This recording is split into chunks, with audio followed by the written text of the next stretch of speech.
That's more than I do. More than I do.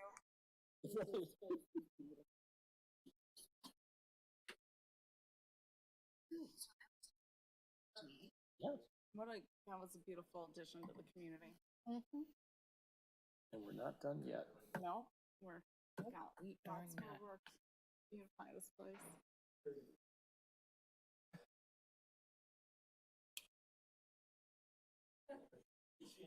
Okay. I better get back here.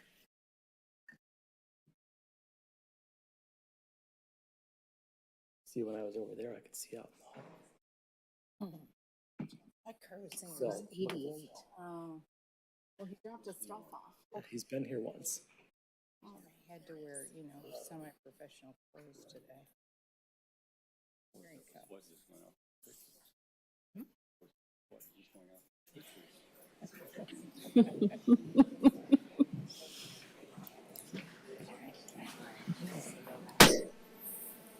All right, it is 6 p.m. We will call to order this regular meeting of the Township Board for the Charter Township of Meridian on May 21st, 2024. First up on our agenda is the Pledge of Allegiance. If you'd all please rise and join us. I pledge allegiance to the flag of the United States of America and to the republic for which it stands, one nation, under God, indivisible, with liberty and justice for all.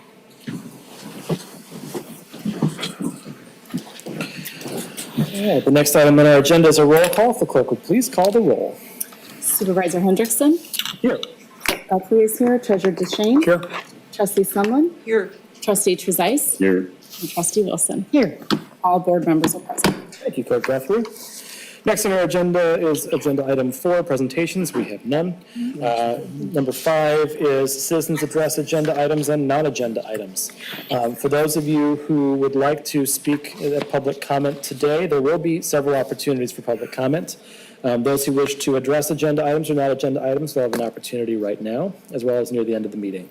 If you would like to address the board, please complete a green form, which you can find on the table over there, and bring it up to us or hand it off to one of our members of our staff who bring it up to us. Citizens are limited to 3 minutes, and a timekeeper will communicate via the lights and sounds at the podium to let you know when your time is nearing its conclusion. The board values public comment and input. This format, though, restricts board members from engaging in conversation with speakers or immediately responding to questions. Questions and concerns may be addressed later by staff or by the board later in their agenda. Please address all comments to the board and not to individual board members or to others in attendance. And with that said, we have one green card at the moment. I see some other folks getting ready. Emily Stivers, if you would please join us and give us your name and address for the record.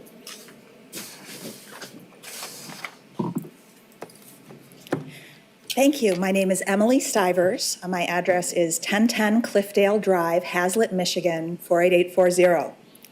I want to say good evening to Meridian Township Supervisor Hutchinson and our distinguished board. I'm running to be your next Meridian Township clerk. I want to start by thanking Clerk Guthrie for her years of service. When she took office, some of the computers in the clerk's office were not even connected to the internet. She had to build programs, policies, and procedures from scratch and has cultivated and retained an amazing staff. With Clerk Guthrie's leadership, this team has made Meridian Township a statewide leader in voter participation. I'm running to succeed her because I care deeply about the work she has done, and I want to make sure her projects continue and grow for the benefit of Meridian Township, its residents, and our overall election integrity. We need a qualified, experienced leader in the role of clerk. With help from Clerk Guthrie and my mentor, East Lansing Clerk Marie Wicks, I will be ready on day one to manage the office, retain our amazing staff, defend our elections, and further expand voter participation. I previously served on the Township Zoning Board of Appeals and the Planning Commission before being elected twice to serve as Ingham County Commissioner representing Northern Meridian Township. And there I was a leader in dispersing nearly $70 million in American Rescue Plans funds efficiently, effectively, and equitably. My 6 years of elected and appointed government experience prepare me well to serve as part of this body. And my 22 years of experience managing projects, programs, and personnel prepare me uniquely for the role of clerk. In both roles, I am committed to increasing transparency, fiscal responsibility, and communication with the community that we serve. I hold a master's degree in public policy. I graduated Phi Beta Kappa with honors from MSU's James Madison College. Go Green. I volunteered and voted in every major election since 2000. I've lived in different cities and countries and studied their governments. And I'm also a mom with 2 boys in our Hazlitt Public Schools, and we do have a girl on the way in late September. My family could have settled anywhere in the greater Lansing region, but we chose Meridian Township because we love this community. We love the parks and trails, we love the schools, and we love the Meridian Township government. I'm eager to resume my contributions to making it an even better place to live, particularly regarding managing the clerk's office and expanding access to the ballot. I look forward to serving amicably and professionally with all of you. I hope you'll check out my website, emilystivers.com, and look me up on social media for updates on my campaign. Thank you for your time and consideration. Thank you. Clara Regal, and then David Paussat, you're on deck.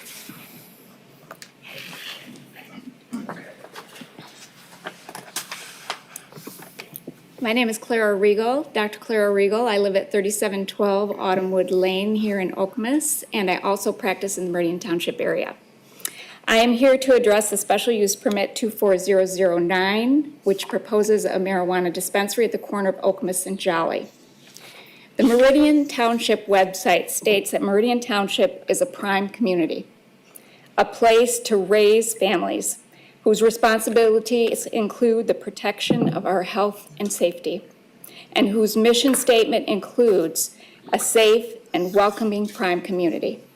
How does the placement of a marijuana dispensary at the corner of the busiest intersection in Meridian Township meet that mission statement? I would suggest that it does not. No one wants a marijuana dispensary in their backyard, regardless of what you feel about marijuana's legality.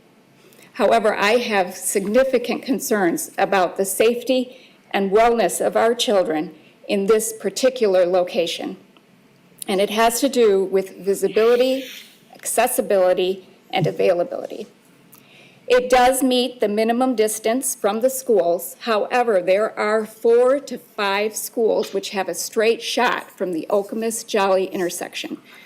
Buses and parents take their children there at least twice a day through that intersection to and from school, not including recreational or after-school activities. These kids are going to be constantly bombarded with this vision. That commercial park, which included the 7-Eleven and the Big B's, was a family-friendly area where kids could ride their bikes to the 7-Eleven and get a Slurpee.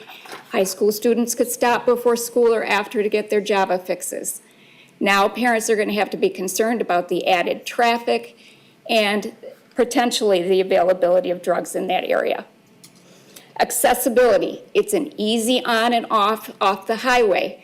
Someone who is coming out to get a cup of coffee or to fill their gas tank may go over and get their marijuana and have absolutely no investiture in our community and be sympathetic to the kids that might be waiting around the parking lot to ask, hey, would you mind? And of course they don't, because we know it works with alcohol. Why not with marijuana?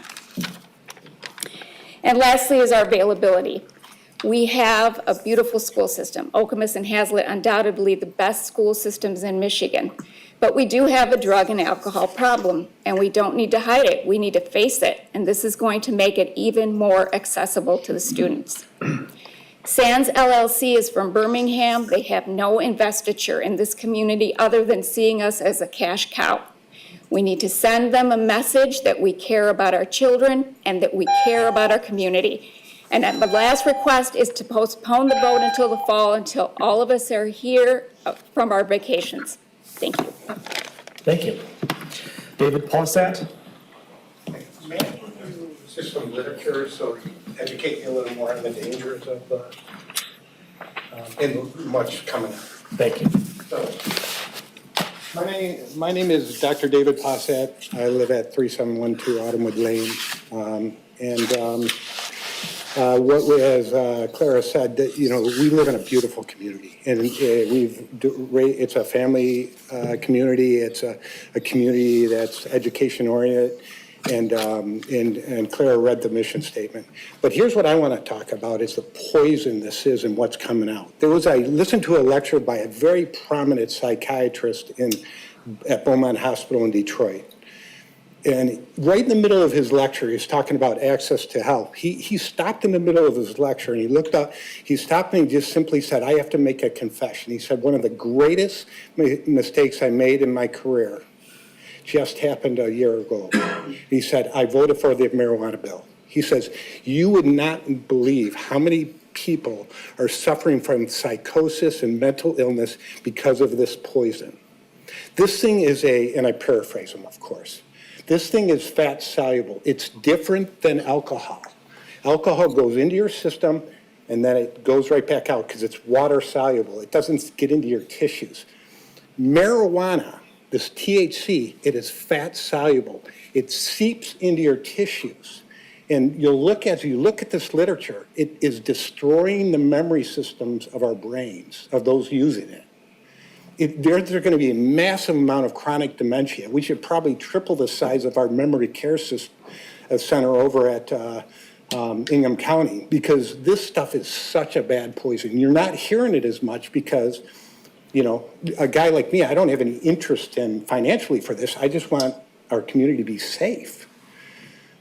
This is a very busy highway. People are going to be impaired coming in here. They're going to be at home, some 21-year-old partying with his buddies, and they're going to want a little bit more of a high. They're going to go through that super dangerous intersection, and I guarantee there's going to be a fatality, possibly because of this, if this decision goes through. I don't understand why we would litter our city, our township, with 5 pot shops. I mean, think about it. How does that go with our mission as a community? It's different than alcohol. The literature's coming out. It's massively coming out. I gave you 2 sets of literature there. One is from the Journal of Psychiatry and how it shrinks the brain's memory center.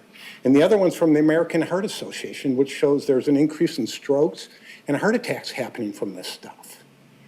This has no place in our community. We are not made this way. We're made here for family. We're made here for education. It has nothing to do with the health and wellness of our community. So when you're laying in bed tonight and you're sitting there and you're going to think about this as the summer goes on, I want you to lay there in bed and say, if I vote yes for this, how many people's lives are going to suffer because of this?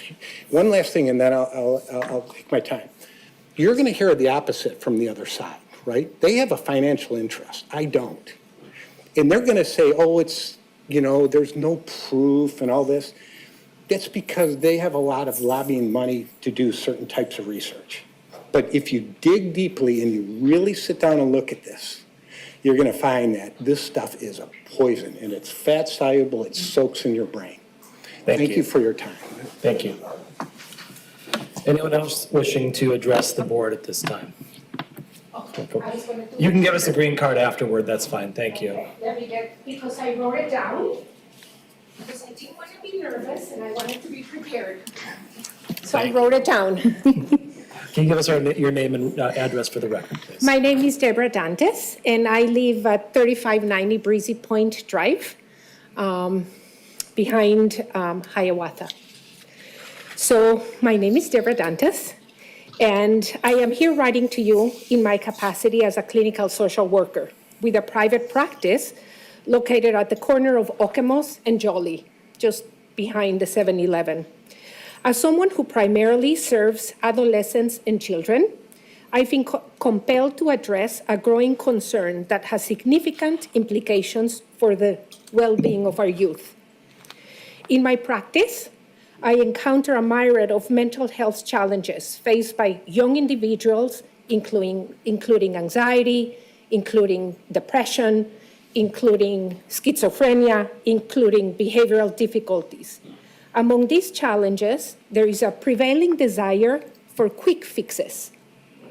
a sentiment that I believe is exacerbated by societal factors, including the proximity of marijuana dispensaries to educational institutions.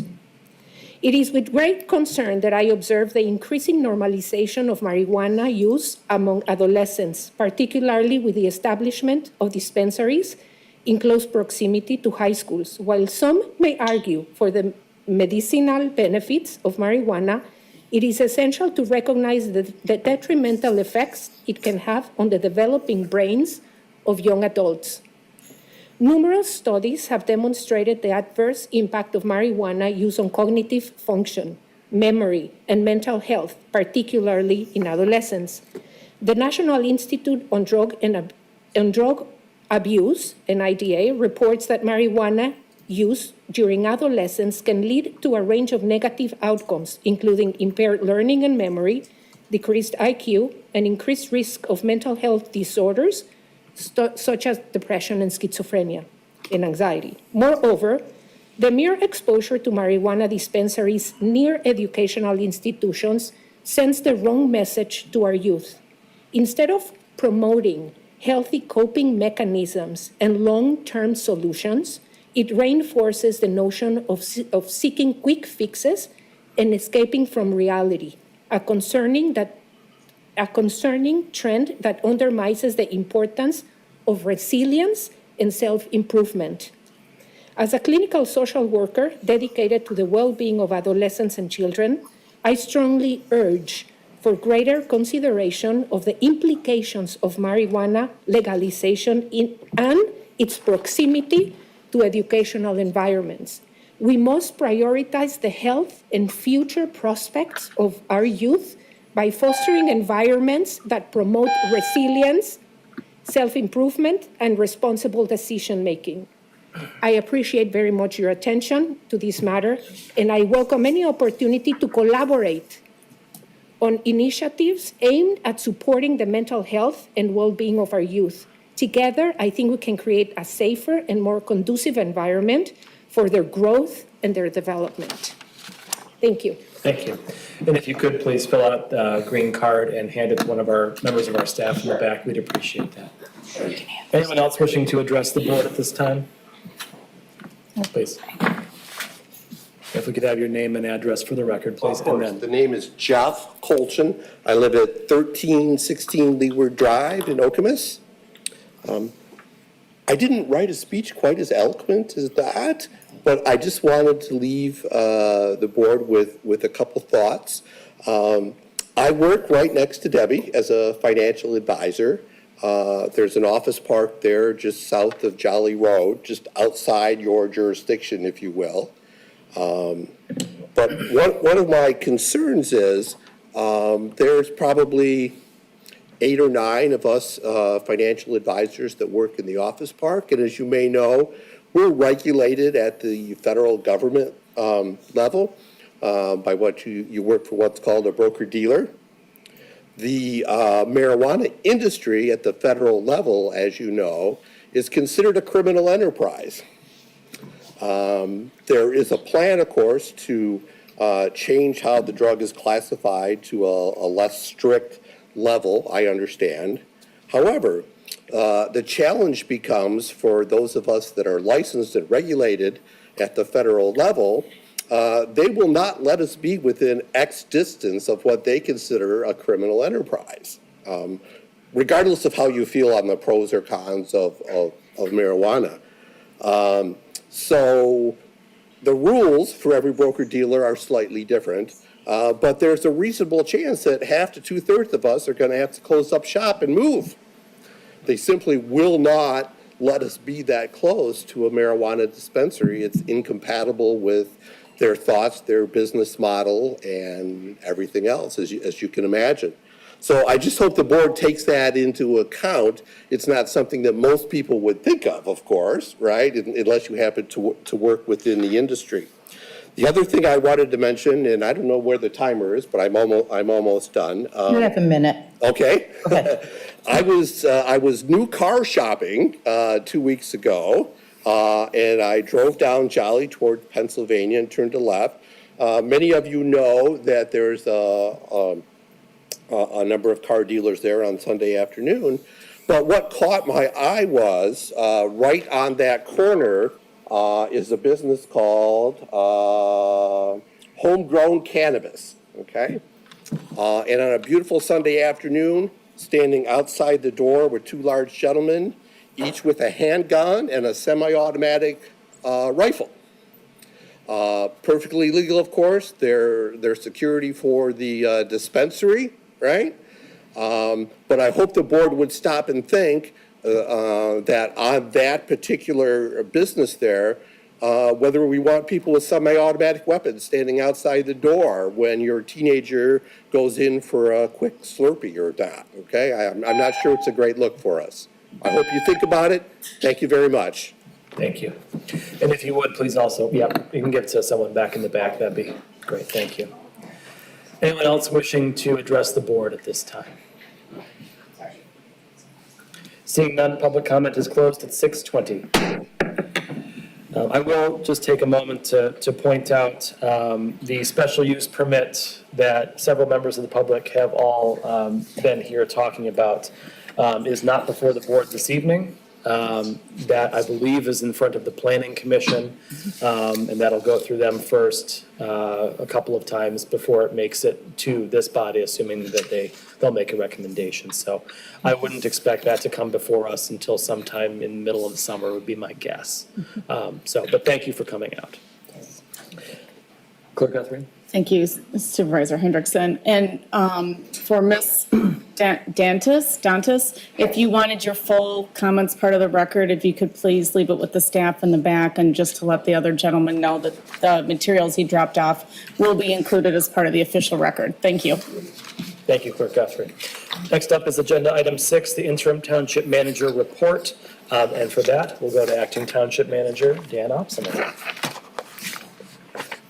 Good evening, Supervisor Hendrickson and board members. So first I want to remind the public that we are closed on Memorial Day, and I'll leave it to the clerk to discuss our Memorial Day tribute event at Glendale Cemetery. For the Township Board's 2024 listening sessions, this will be the second consecutive year of hosting listening sessions. Those mailers will be going out to about 13,200 properties throughout the township in the next week or so. They are currently at the printer, and those listening sessions will be held 6 to 7:30 p.m. for each event in this room right here, 5151 Marsh Road, on Tuesday, June 11th, Tuesday, June 25th, and Thursday, June 27th. I would also just remind the public that we do have a township trustee vacancy, and applications are due tomorrow, May 22nd, by 4 p.m. to the Human Resources Office. And you can check our website down in the spotlight on the homepage for more details. Also want to give an acknowledgement to Director Clark and her team. We just cut the ribbon today on the American House development, probably the biggest development in 4 or 5 decades in Hazlet, right in what we traditionally think of as downtown Hazlet. And then also an acknowledgement to the board that Director Clark and I have already begun discussions on some next steps for the Village of Okemos project. Okay. Moving on, I would note for the board that Marshall Park, we are still waiting on the turf to come in, but we do hope to announce a ribbon cutting very soon for the new play structure at Marshall Park. And then the Parks team is hard at work as we have Celebrate Meridian coming up. So we've got Teen Night on June 28th, and then of course our main event on June 29th, traditional schedule right before the 4th of July holiday, but not conflicting with it. A couple of other construction project updates. Phase 2 of the MSU to Lake Lansing Trail, we continue to make progress on the construction over there. We just took some measurements, and we still have more excavation work to occur for the compensating cuts that are technically for Phase 1, but are part of the Phase 2 construction. So right now, we currently would anticipate that paving will probably be delayed until shortly after the 4th of July or possibly even late July. So we're probably looking at a ribbon cutting in August at this time. But we'll keep you posted, and we'll update the community once we confer a little bit more with our contractor on that project. Local road program, we kicked off construction in late March With the concrete work, we have completed all the work in Sundance, Heron Creek, Okemos Square. We are currently finishing up Tower Gardens, Linden, Timber Lane in the Wardcliff neighborhood, and the east portion of Riverwood in Okemos. I would say on the 2024 program specifically, we're probably about 35% complete. And then we will be getting the roads on the north side of Lake Lansing, Perry, Malens, Randall, East and West Reynolds, and Quail, now that the sewer replacement project has been completed. We anticipate that construction to begin on June 3rd. Notices should be going out to property owners tomorrow or the following day. And then, as you all know from stepping into the building, our interior signage updates have begun, starting in the municipal building, but we will also be doing signage updates in the public safety building and in the service center. So thank you to Director Massey for her hard work on that project. And then 2 other announcements. The board will see the audit presentation on your June 18th agenda. And then last, I would just give you a heads up that we've tentatively set a date for the Ronald J. Styka Memorial Pathway dedication. So right now we are looking at 1 p.m. on June 28th. We will look to make that more formal announcement here in the next week or so. Thank you so much. Happy to answer any questions that the board may have. Board members, any questions? Treasurer DeShane. Dan, you're likely to know this as well as anyone in the building. Many people have asked what's going on in Grand River and Okemos Road. They're feeling like, hey, we did this 2 years ago, and now they're back cutting the concrete open again. You want to give us an update on what's going on there? Yeah, so that's warranty work because the contract has not officially been closed out. The contract will be closed out as soon as that work is completed. So that's concrete joint repairs that are being done by the contractor at their cost to correct various issues. And then, of course, they also brought in some more fill material. That was a discussion between the drain office and the township. The drain office purchased a property that is on the east side of the wetland across from Playmakers. The drain office wanted to see basically a level grass shelf extend further off the pathway. And then MDOT also installed some plantings right at the edge of that shelf to the north side of the pathway there.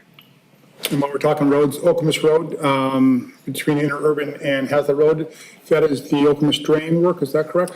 So that's the raw water main project for Elmswa. Okay. I just got an update from the engineering firm that's working for Elmswa on that project. We will probably be announcing something tomorrow, but it should be paved just south of the Hazlet Road intersection here in the very near future, at which point we will reopen Okemos Road up to Hazlet Road in both directions. But then after Memorial Day weekend, I don't have the exact date just yet, but sometime shortly after Memorial Day weekend, we will be closing that intersection in full. Right now, I believe we will be closing it after June 6th. That is the last day of school for Hazlet Public Schools, as that would impact many of their bus routes. And the road department has encouraged through their permit the contractor to finish that work within 2 weeks. But I would anticipate that's probably more like 2 to 3.5 weeks for the intersection and the tie-in. So what we're doing is we're looping our raw water main so that we have a redundancy in the system in case we do have a break in the raw water main. And then we're also adding some additional well capacity through that project. Thank you. Trustee Wilson. Manager Opsimer, do we have an ETA on the construction on Grand River by MDOT? I have not gotten an update since they started, but originally the estimate was 3 weeks. It does seem like they're progressing because they're clearly done with the outer lanes, eastbound and westbound. They're in the inner lanes now. Yeah. So I'll check in with WSP, their consultant, to see where they're at. It's great if we But get it seems a lot. like they're generally sticking close to the 3-week schedule. I think all the work on the north side of the pathway there across from Playmakers is completed. And we were able to get a contractor mobilized out there to take advantage of their traffic controls as well for a valve project that we needed completed by Panera.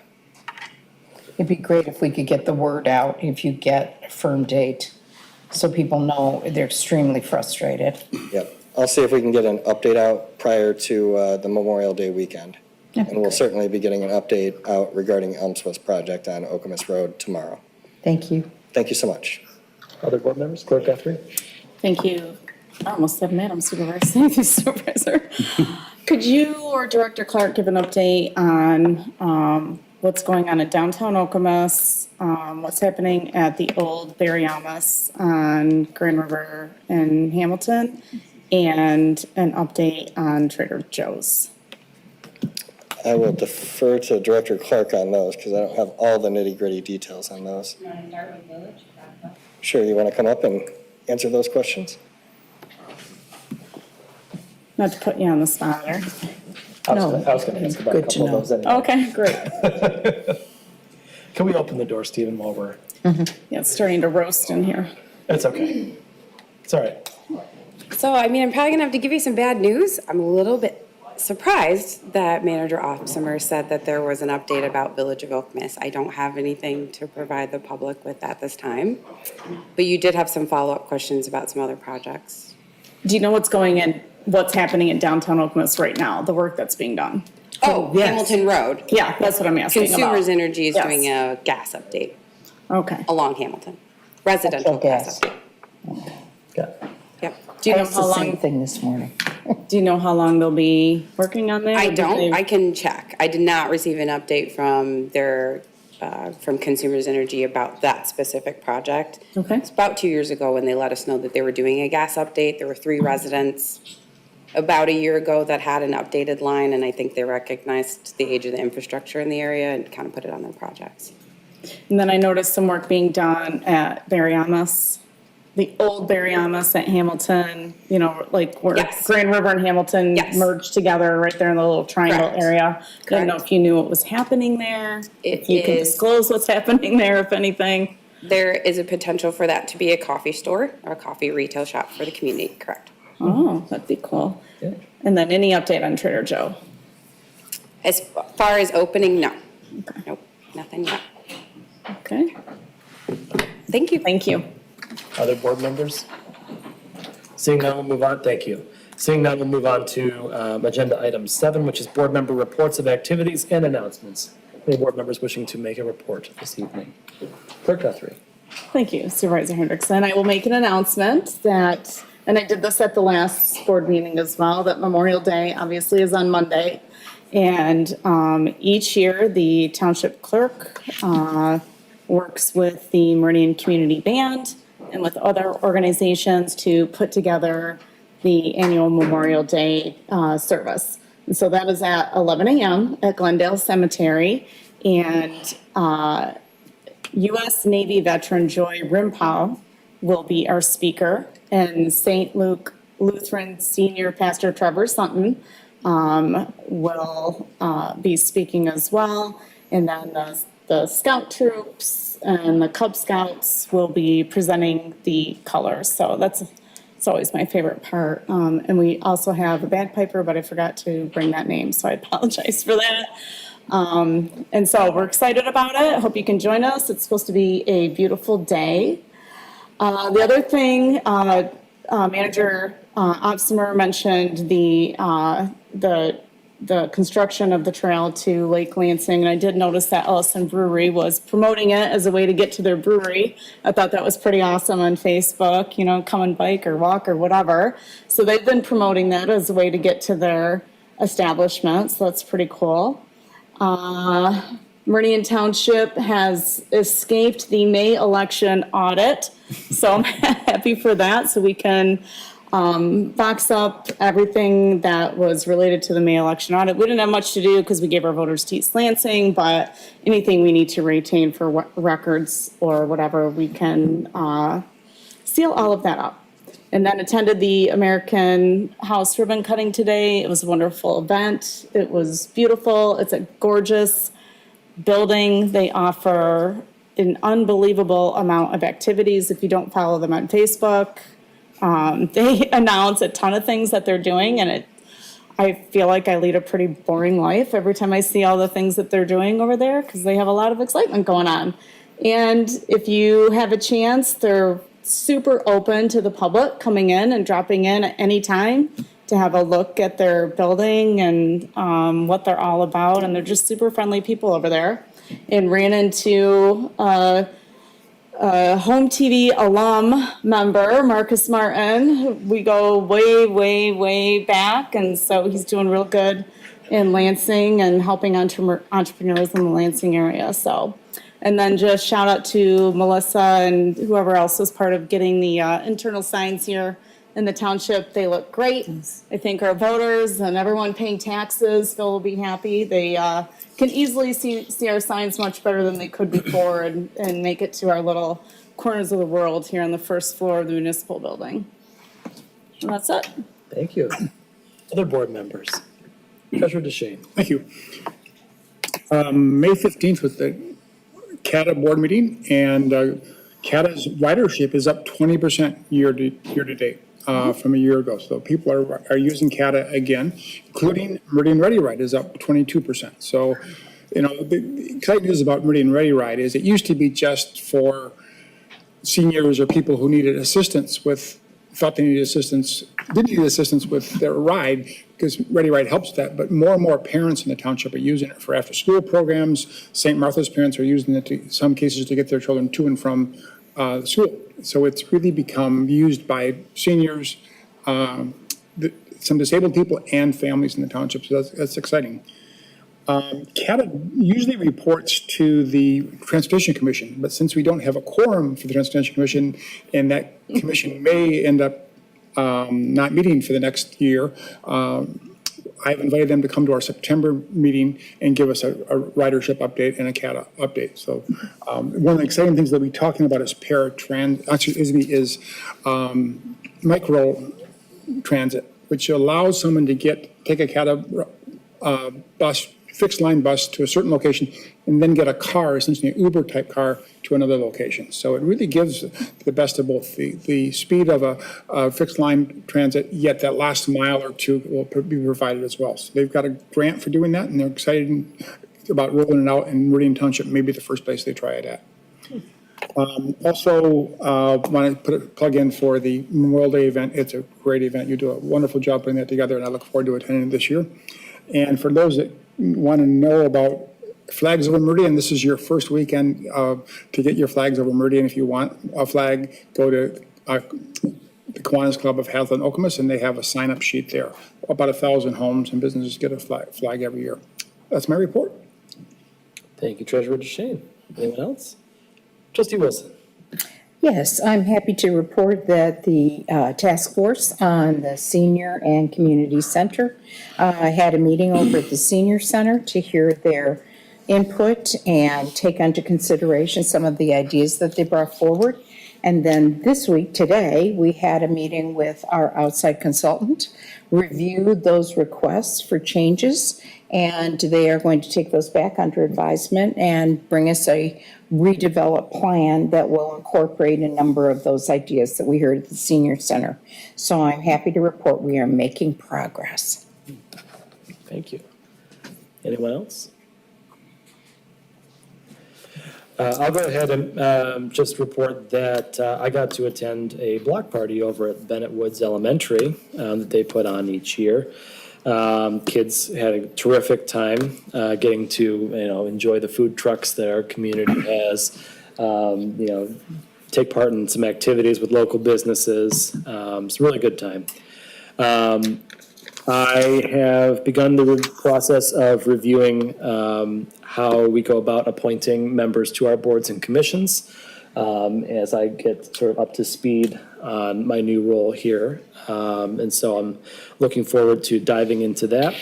And I'm also engaging the HR director and other key stakeholders on ways to update the way this board will conduct its managerial reviews annually. I hope to have some additional information for you in probably a couple of months if we're going to give ourselves some time and grace to do that and do it right. I would expect to see that by middle to end of the summer. We see some proposed thoughts on that. So that's what I've been up to. Next up, we have, Trustee Trezise. You just reminded me. Clerk Guthrie and I have been meeting with the HR director to go over the existing employee manual and identify areas that may require adjustment, change, modification, or simplification and clarification. We're about 2/3 of the way, maybe a little bit more than that, on going through it, just the three of us. We anticipate calling in representatives from our employee staff, either volunteers, appointments from various bargaining units, and figure out exactly who we would get to come in and have them give us their opinions on things that need to be changed there. Now, most of our employees are part of a bargaining unit, so their contracts will take precedence over the general employee manual where they conflict, but there may be things that we can negotiate with them to bring them in alignment. So we're keeping that on the back of our minds, as well as looking into the governance and policies that apply to this board. Our relationship to the township, to the manager, to each other, and how we do business. So it's a process that'll take some time, but we have been making progress, and it's been very collaborative and positive. So looking forward to going forward on that. Fabulous. Thank you. All right, seeing no other hands, we'll move on to agenda item 8, which is approval of the agenda. Do we have a motion for the agenda this evening? Trustee Wilson. Move to approve the agenda.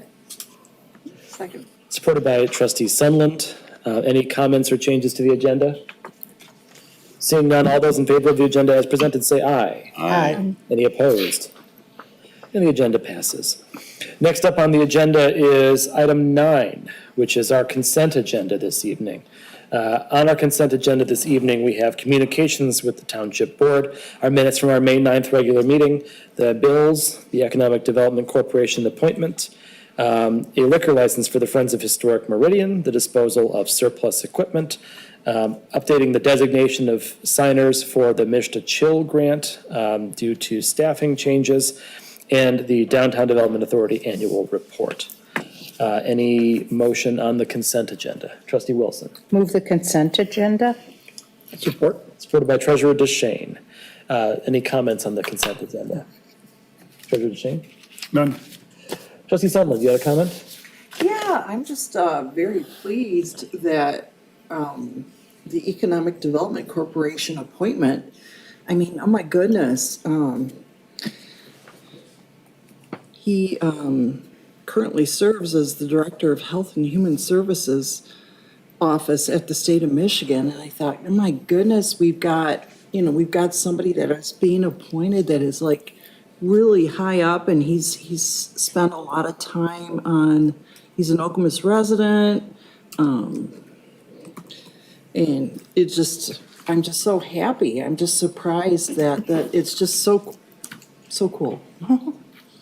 Thank you. Yeah, we have a lot of excellent folks who live here and a lot of talent to pull from. I also serve on the Economic Development Corporation, so I'm excited. Fabulous. Trustee Trezise. And I'd like to compliment the clerk for including all of the communications that we get from various sources in our meeting packet so that the public can see that they are there, they have been read, and that they're available to the rest of the public, not just the board. Thank you. Thank you. All right, seeing no other comments, the consent agenda does require a roll call vote. Clerk Guthrie, will you please call the roll? Supervisor Hendrickson? Yes. Clerk Guthrie votes yes. Treasurer DeShane? Yes. Trustee Sunland? Yes. Trustee Trezise? Yes. And Trustee Wilson? Yes. Motion carries 6-0. Thank you very much. Next on our agenda is item 10, questions for the attorney. We have none. Agenda item 11, hearings. We have none. And so we move on then to agenda item 12A, the Township Trustee Appointment Review Committee. And this one is brought forward by myself. As we all discussed at our last meeting, we have opened up for applications for the public to apply to be a trustee on this board and serve with us all. One of the steps that was part of the approved process was the appointment of a subcommittee to review applications and winnow it down to the lucky chosen few. And so at this point, given that the application window will be closing shortly and the meeting of that group will be before our next meeting, we need to appoint 3 of us to sit as a subcommittee on reviewing the applications. So with that said, I will open the floor up for anyone who'd like to volunteer to sit as a member of that subcommittee. Trustee Wilson. Oh, you're just volunteering. Volunteer. Clerk Guthrie. I would like to volunteer. Volunteer. Uh-oh, we got to go for first hands up. Well, Trustee Sunland, you'd like to volunteer as well? Yes. All right. Any other thoughts, any other volunteers at this time? I think that is an auspicious panel. With that said, can we get a motion, please, that is included in the packet for that agenda item? Trustee Trezise. I move that the Township Board adopts the process for appointing a new township trustee, including the appointment of Kathleen Sunland, Clerk Guthrie, and Mara Wilson, Trustee Wilson, as the application review committee, and adopts the application for Meridian Township trustee candidate questionnaire. Okay, thank you. Moved by Trustee Trezise. Do we have a second? I second that motion. Second by Treasurer DeShane. Any discussion? Trustee Trezise. No. None? Trustee Wilson. I would just like to clarify for the record that this individual will serve for a limited term. That term will begin upon their appointment, potentially on June 18th, and will run until November 20th. They will not be applying to be on the board permanently because the window has closed for candidates for the August 6th primary. Thank you. Anyone else wishing to make a comment? All right. Seeing none, then it is time to vote on the appointments as presented of Trustee Wilson, Clerk Guthrie, and Trustee Sunland for the application review committee, and adopt the application for the candidate questionnaire. All those in favor, please say aye. Aye. Any opposed? The motion carries. Next up is an appointment to the Election Commission. Doing a lot of appointments tonight. Clerk Guthrie has brought this matter forward to the board. Would you like to introduce it? Sure. The Election Commission for Charter Townships is made up of 2 trustees and the clerk. And with Trustee Hendrickson moving to the supervisor position, that makes him ineligible to be able to serve on the Election Commission any longer. And so the board has before it a motion to appoint a new township trustee to the Election Commission. Currently, Trustee Sunland and myself, of course, sit on the Election Commission. And so that is what is before us tonight. I do have an idea of who I think should, okay. The floor is yours. I haven't spoken with this person, but I think, Trustee Trezise would be an excellent candidate to be on the Election Commission.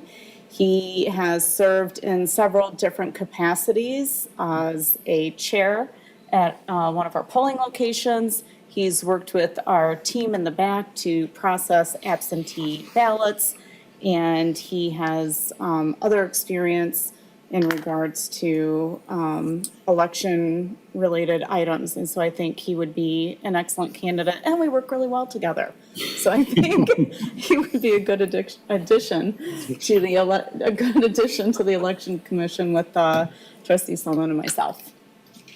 Trustee Trezise, would you be willing to serve in that capacity? Yes, I would. All right. Great. I support that motion. We do need, I don't know if there was actually a motion made, but I'll make it. we'll make it here. Move to appoint Township Trustee Trezise to the Meridian Township Election Commission. I second that.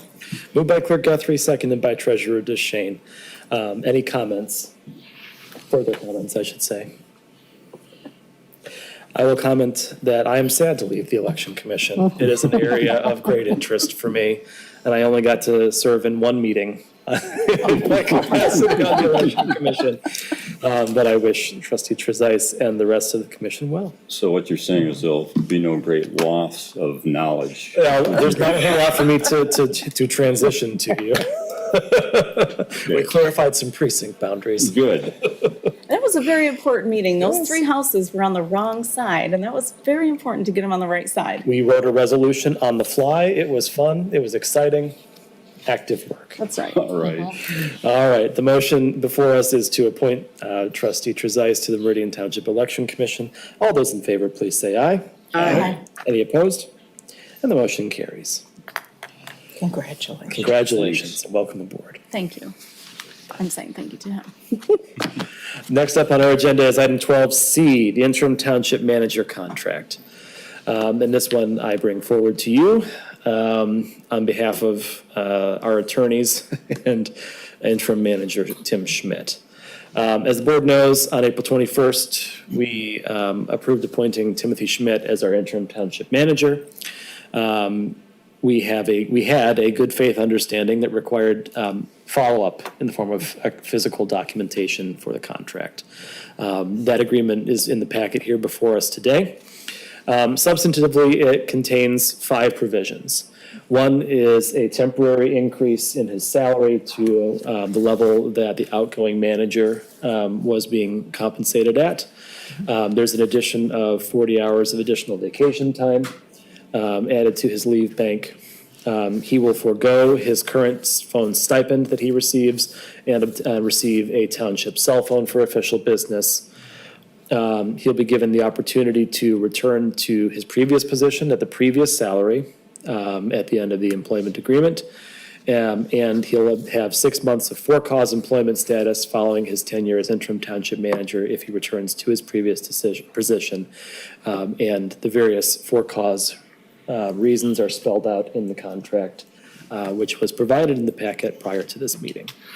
One additional item to point out is that the agreement will be retroactive to the date that he was appointed, April 21st, through the point in time where the board selects a permanent township manager, or either party terminates the agreement, or November 21st, 2024, whichever comes first.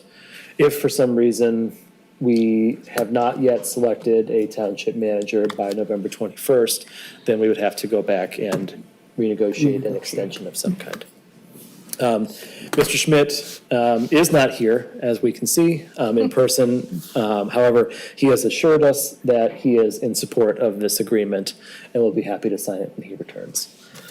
So with that, I leave to you a motion for consideration, should anyone wish to make it. Trustee Wilson. I move to approve the interim township manager employment agreement effective April 21st, 2024 with Timothy R. Schmidt and direct the clerk and supervisor to execute the agreement on behalf of the township. We have a motion. Do we have a second? Supported by Treasurer DeShane. Any comments? Yes, that I think this is a fair agreement. It has undergone the scrutiny of our attorneys. Mr. Schmidt has served ably in this short window so far, and very pleased to be working with him, and I think this is the right thing to do. Treasurer DeShane. I concur. While the salary is higher than perhaps a new manager without manager experience would be, at the same time, Mr. Schmidt is actually wearing 2 hats. He's also working upstairs to keep the planning and development office going, so I'm sure he's working some very long hours, and this pay therefore seems equitable. Anyone else? Seeing none. The motion before us is to approve the interim township manager employment agreement and to direct the clerk and supervisor to execute the agreement on behalf of the township. All those in favor, please say aye. Aye. Any opposed? The motion carries. All right, next on our agenda is item 12D, the White Hills Lake South Number 1 Streetlight SAD Resolution 1 and 2. We have Good evening again, Supervisor Hendrickson and board members. So just as a way of background, this is going to be the exact same special assessment process that you've seen for the Daniels Drain and the order to maintain sidewalks. So this is the 5-resolution process that we go through under Public Act 188. There's 5 resolutions, but there's really 3 steps. Step 1 is resolutions 1 and 2. It's really disseminating, noticing the residents on the first draft of the assessment roll. Then we will replicate that with resolutions 3 and 4. So 2 public hearings, 2 notices that go out informing them of their proposed or draft special assessment, and then adoption of resolution 5 at the end will be the 3rd and final step, at which point the special assessment district has been established, and we will go forward with assessing the properties. This process is a little bit different for the streetlights, in so much as the costs are not likely to shift over time unless the residents elect to pick a different pole, different light head, change the aesthetics of the fixtures that they're proposing to put in. So you have 2 different, if you look at the packet very closely, you'll see that there's 2 very different costs per streetlight in this, and that kind of exemplifies the range of costs that the residents can incur, depending on what their aesthetic needs are. So this one is for White Hills Lake South number 1. This would be 4 LED lights installed on Southridge Drive. The residents did request this from the township, as is often the case. In some instances, we would even get a developer who proposes this before homes are sold. So there's usually just 2 timelines in which they occur. This would be the former. The residents already own all the homes and the properties, and they are requesting it because they see it elsewhere in White Hills Lakes. Happy to answer any questions the board may have. Board members, any questions? Trustee Trezise? Manager Opsimer, there's no opt-out to this plan. Do all the residents have to agree to the streetlight assessment? We usually require over 50% support. Okay. And what in this case happened? Do you know? I would have to double check with Denise That's on okay. exactly how many, but I believe they're unanimously in support. Oh, good. But I can Thank you. confer on that and make certain. Thank you. Trustee Trezise? Yeah, the only question I had is, these will be installed by consumers and they will maintain them like other districts in the township. Correct. We have a contract with consumers that governs what their responsibilities are.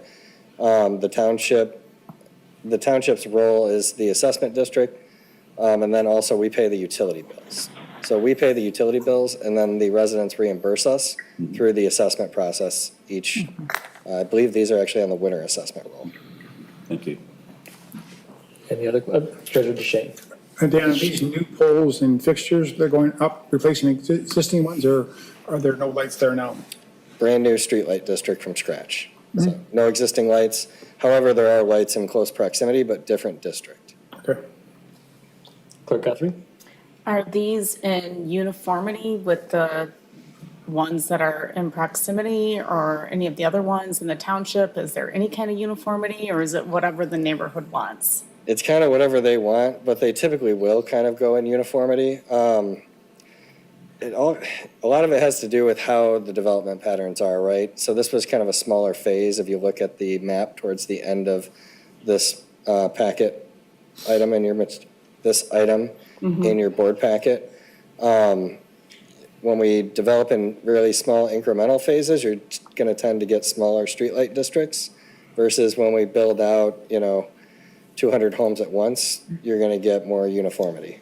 So there's probably several different street light heads throughout White Hills Lakes at this point. And there's different aesthetics between these two, but Fenwick Court, the latter agenda item that we'll get to next, is not located near Southridge. I was surprised to not see a picture of the light, so it doesn't matter. We have those, and we could bring those back at the June 18th public hearing. Okay, I would be interested in seeing what it looked like. And then I have 2 other questions, and I may not be saying it correct, so please correct me if I'm wrong. Are these streetlights, are they down streetlights where where the light only goes down? And are they the kind of lights that don't spread light pollution? Correct. They are all down lights. Trying to think of the nearest one that you could drive through. Silverstone off Powell Road just had a streetlight district installed. That would be a good one. The south end of Tacoma Boulevard has one of the older streetlight districts. South end of Tacoma Hills has one of the older streetlight districts in town, for instance. Okay, thank you. Other questions? Treasurer DeShane. I'll make the motion. I move to approve the White Hills Lakes South Number 1 Public Street Lighting Improvement Special Assessment District Number 428. Resolution number 1, ordering plans to be prepared showing the street lighting improvement, location, and estimate of cost. And resolution number 2, filing the plan showing the improvement, location, estimate of cost with the clerk's office, tentatively declaring the intention to install and maintain 4 LED white bulbs, traditional with cutoff streetlights, and defray the cost of installation, operation, and maintenance by special assessment against the 13 benefiting lots, and setting a special hearing for Tuesday, June 4th, 2024. Support. Moved by Treasurer DeShane, supported by Clerk Guthrie. Treasurer DeShane, any comments? None. Clerk Guthrie? I will, some dissonance hit my ear on the motion. You had said the June 18th public hearing, but the motion was for June 4th. I just want to clarify which it actually is. June 18th. Could you reread the motion, Treasurer DeShane, please? I sure can. I move to approve the White Hills Lakes South Number 1 Public Street Lighting Improvement Special Assessment District Number 428. Resolution number 1, ordering plans to be prepared showing the street lighting improvement, location, estimate of cost. And resolution number 2, following the plan showing the improvement, locations, and estimate of cost with the clerk's office. Tentatively declaring intention to install and maintain the 4 LED white bulb, traditional with cutoff street lights, and defray the cost of installation, operation, and maintenance by special assessment against the 13 benefiting lots, and setting a public hearing date for Tuesday, June 18th, 2024. Support. All right. Moved by Treasurer DeShane, supported by Clerk Guthrie. All right, any comments now? Seeing none. This, I might require a roll call vote, so let's err on the side of caution. Clerk Guthrie. Clerk Guthrie votes yes. Treasurer DeShane. Yes. Trustee Sumlin. Yes. Trustee Trezise. Yes. Trustee Wilson. Yes. And Supervisor Hendrickson. Yes. Motion carries 6-0. Thank you, Clerk Guthrie. All right, our next agenda item is, Supervisor? yes. Just to make sure, since the date in the motion initially was different than the date of the public hearing, when the resolution is finally prepared, and I didn't get a chance to read it carefully, make sure the dates comply. We will make the corrections. Thank you. It does look like it's June 18th in the resolution, so. Just, That was literally the last June 4th reference that we did not update. Your next motion is perfect and ready for you. There's always something. There it is. Okay. next up is agenda item 12E, the White Hills Lakes subdivision number 7, streetlights SAD, resolution 1 and 2. And we'll turn things back over to interim or acting township manager, all the interim acting titles, Dan Opsmer. And thank you again, board members. So same thing here. We're going through the 3-step 5-resolution process, starting with resolutions 1 and 2. We will hold the public hearing on June 18th. These residents on Fenwick Court did pick a fancier streetlight head and pole combination, and you can see that reflected in the totals. But these would be installed on Fenwick Court, 2 LED lights in total, and I believe there's 6 properties on Fenwick Court. So that is the site plan for the proposed streetlight additions on Fenwick Court. But once again, this was a request of the property owners on Fenwick Court to establish a streetlight district. Board members, any questions or comments? Very similar to the last one. Trustee Wilson. My comment is, here we have precision of white bulb acorn fixtures with cutoff and black fluted poles. So there's no question of what's going to get installed. I'm ready to make the motions. Okay, this is a long one. Move to approve the White Hills Lakes Number 7 Public Street Lighting Improvement Special Assessment District Number 429. Resolution 1, ordering plans to be prepared showing the street lighting improvement location and estimate of cost. And resolution number 2, filing the plans showing the improvement, location, and estimate of cost with the clerk's office, tentatively declaring intention to install and maintain 2 LED streetlights, white bulb, acorn fixtures with cutoff, and black fluted poles, and defray the cost of installation, operation, and maintenance by special assessment against the 6 benefiting lots, and setting a public hearing for Tuesday, June 18th, 2024. Support. Moved by trustee Wilson, supported by trustee Trezise. Any discussion? Trustee Trezise? I have nothing to add. I think it's the same presentation we had. The property owners want it, and so I think it's a way to go. All right. Any other discussion? Seeing none, this will be a roll call vote. Clerk Guthrie, would you please call the roll?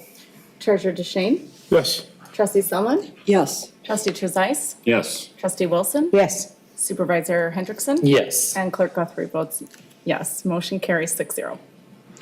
Thank you very much. Next on our agenda is item 13A. This is board discussion relating to the township manager search process. And interim manager Schmidt has let us know that and acting manager Opsimer will be giving the presentation this evening on the search process. So we hand things back over to you.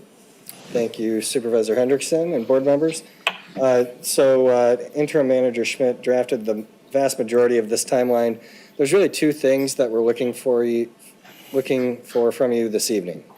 First is the go-ahead, if that's your desire, to put out an RFP to obtain these services from a search firm. We would need to get that ball rolling like immediately, just to adhere to the rough timeline in this memo. The second item is just general feedback on what's before you this evening. Any thoughts or ideas that you have for the process that we could then weave into it. So item number 1 is the biggest, just whether or not you would like an RFP to go out to solicit proposals from various search firms. That would likely put us in a position to where we could bring those proposals to you at your second meeting in July, and you could make a decision at that time on which firm to proceed with.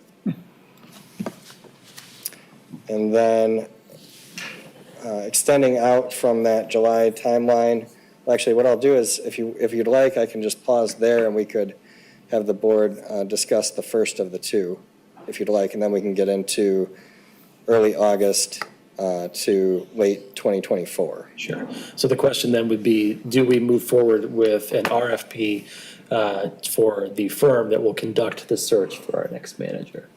So board members, any comments? Trustee Trezise. I think that is an excellent idea.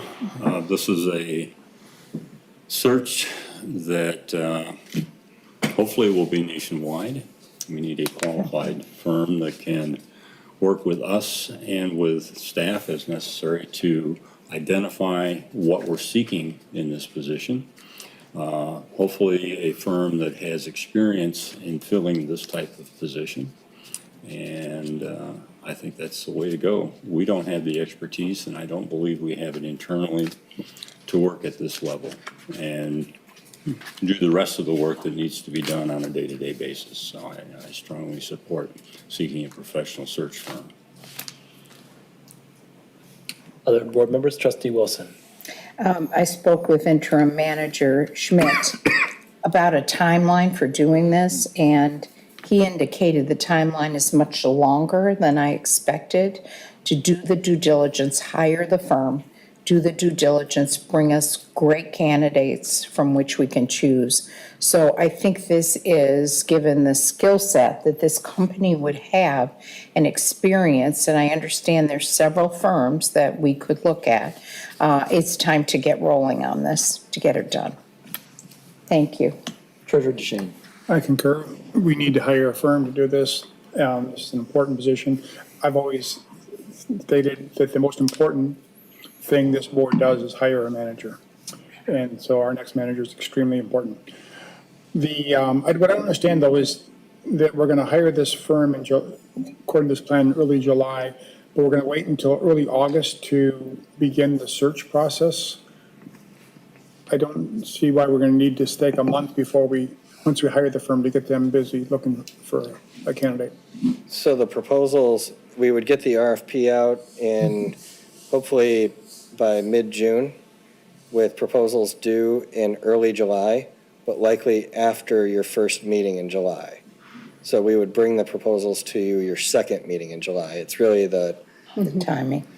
you want to give, I mean, typically you want to give 3 to 4 weeks minimum, especially proposals like this, where it's not a construction proposal. This is really a prepared response proposal, so they are, they're going to submit a proposal that's quite lengthy in word count versus like a construction bid where, it's a one page, you've got your bid bond, you've got your bid tab, you're done. This is more of a lengthy proposal that you'll get and then have to review. So it would be appropriate to give the firms 3 to 4 weeks to respond. I get that. I just don't think we need to, once we hire that firm, wait until an August meeting to empower them to get the search underway. Yeah, we could look at that second meeting in July, getting a schedule on the books for the board to meet with the firm in late July and start the process. We could try. Trustee Trezise. Yeah, I would just say that I've been through this type of process a number of times searching for school superintendents, and this is an ambitious timeline. It usually takes longer than this. The response to an RFP can often take a month, depending on the detail you ask from them and their expertise and all that. So I think this is a realistic but ambitious timeline, and I still think we should go forward with it. Clerk Guthrie. Thank you, Supervisor Hendrickson. At what point, maybe this is later on, I'm trying to find it, I thought I saw it earlier when I was reading the packet. At what point do we receive input from staff about the type of manager they would like to see in place? I know it says public input.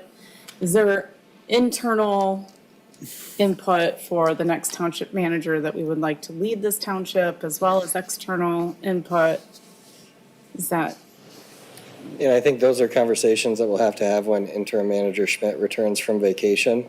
That is not something that he wrote into the initial draft, and I didn't really want to modify it all too much. I added a couple of things, just narrative things for the board just to be aware of, such as some of the confidentiality for further on in the process when people are applying. All right. But that's certainly a conversation that can be had and something we can discuss now when interim manager Schmidt returns. But this is really just to be a very rough framework. Okay. And my other question is, but first, just to clarify what I heard you say is when interim manager Schmidt comes back, that would be a conversation to have with them regarding internal and external input, and at what point that would be in this process. Yeah, I think it's appropriate for the board to start thinking about ideas that they would like to, you can start to gather ideas that you can then give to the search firm, right? We won't have a search firm under contract until late July at the earliest, but in the interim period, you can start to think about what components you would like to see in a search process, compile those ideas so that they're ready when the firm does start, and you can easily disseminate and share that with the firm. Okay. And then my second question was in regards to the manager's contract. There were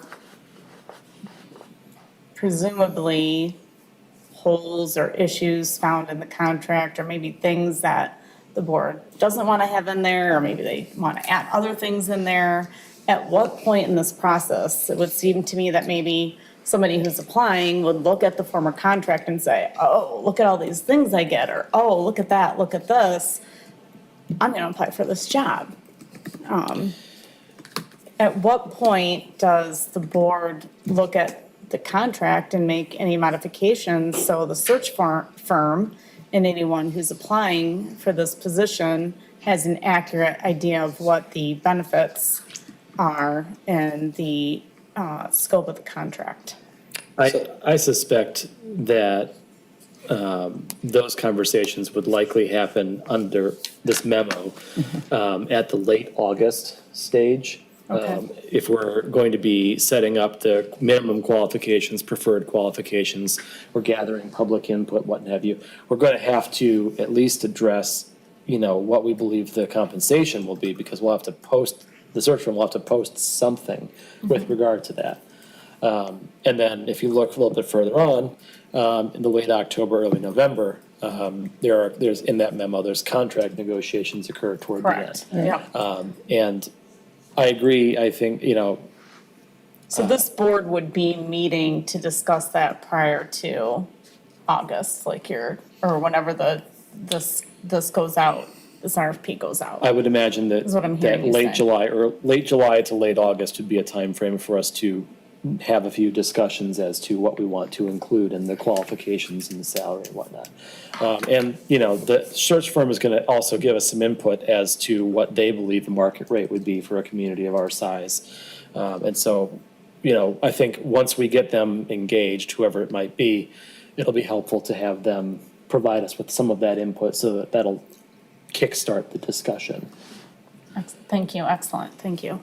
And then to the point of RFP or no RFP, yes, RFP. This is the easy question. Right, Let's yes. put it out to bid so that we get the best and brightest doing this search for us.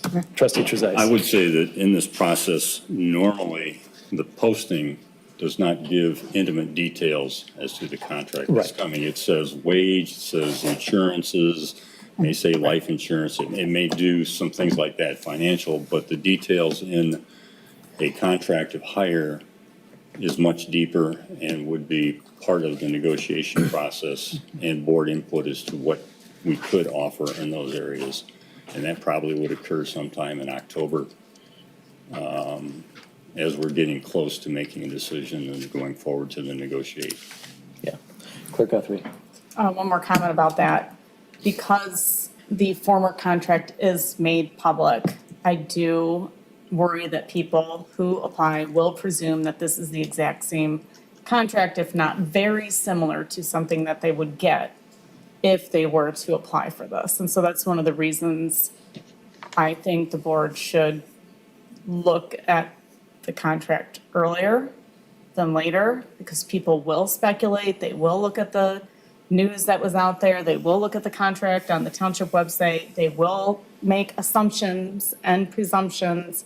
The staff will internally, other boards and commission members will, the public will, and then everybody will talk and say this is what it's going to be, and then people will be thinking this is what they're going to be applying for way before an RFP even gets out there. So just something I think we should think about as a board, that is out there and people may look at that.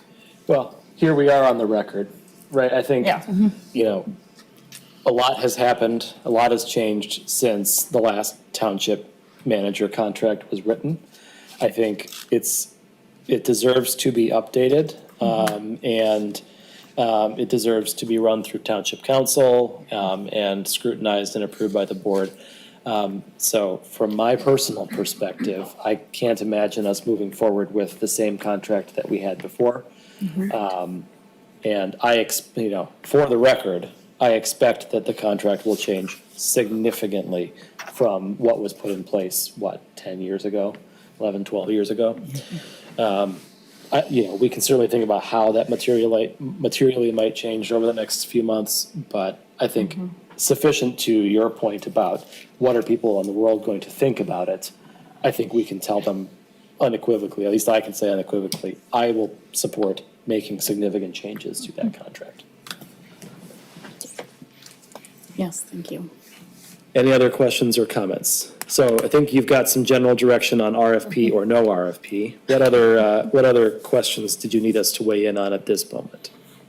The board kind of delved into other items, but essentially we would, the board would convene with the search firm late July or perhaps mid-August at the early, that'd be like on the early side of things, to develop the search process. And September would be the posting would go live, and you would begin collecting applications.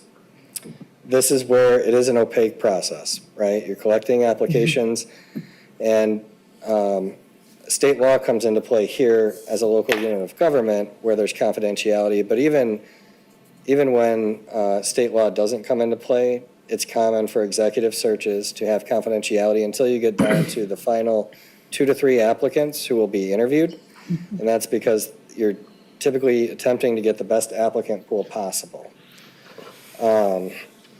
So September would be the posting going live. Best case scenario would be late August for the posting going live. This is just a little bit of narrative that I added just to understand that most executive searches do have confidentiality until that final 2 to 3 interview process, early October. The applicants or the applications would be presented to you, and they would anonymize them so that you would review them all without any, with fair impartiality to every application before you. And then you would choose typically 2 to 3 to interview. And that interview process can take on many forms. It could be multiple interviews. Sometimes there's private interviews and then public interviews. You might have a subcommittee conduct interviews and then also have a public interview. And as interim manager Schmidt put in there, you can do kind of a town hall style where even maybe members of the public would have the opportunity to ask some questions. There's a lot of different processes that can be used. But the search firm, just like the contracts, the search firm could give you 100 different contracts for your consideration, and they can also probably give you about 3 dozen different processes that have been used in the last 10 years for a search of just exactly this nature. Okay, Trustee Wilson? For the early October section about having a open house or town hall that the public is invited to, we did this when we were looking at promoting Chief Plaga to police chief, and I will tell you, I came as a public citizen, and it was a wonderful experience for people to get to know, and it became very clear in that room who was ahead of the game. So I would really like to see us use this kind of a methodology and offer to the public to come and meet the finalists. Any other comments? I'll concur with that as well. I think that having some kind of a meeting, since this is such a public-facing role, Yes. putting this, prospective applicants in front of the public and seeing how they interact with folks is a very good idea. I'll also agree with Clerk Guthrie's point that she made a moment ago about staff input. I think at the very least, involving staff in the August timeframe as we're sort of gathering our sights around who our ideal candidates would be for the search firm before they go out and collect applications. I think at the very least, it would be helpful for them to put together a survey or have a meeting with key stakeholders from staff in that August timeframe to gather staff input as well. We're going to be providing our input in our meetings. The public certainly is welcome to provide input through whatever channels they feel appropriate, and I think staff does need a voice in that as well. Otherwise, I agree it's an ambitious timeline. I think likelier than not, we'll see.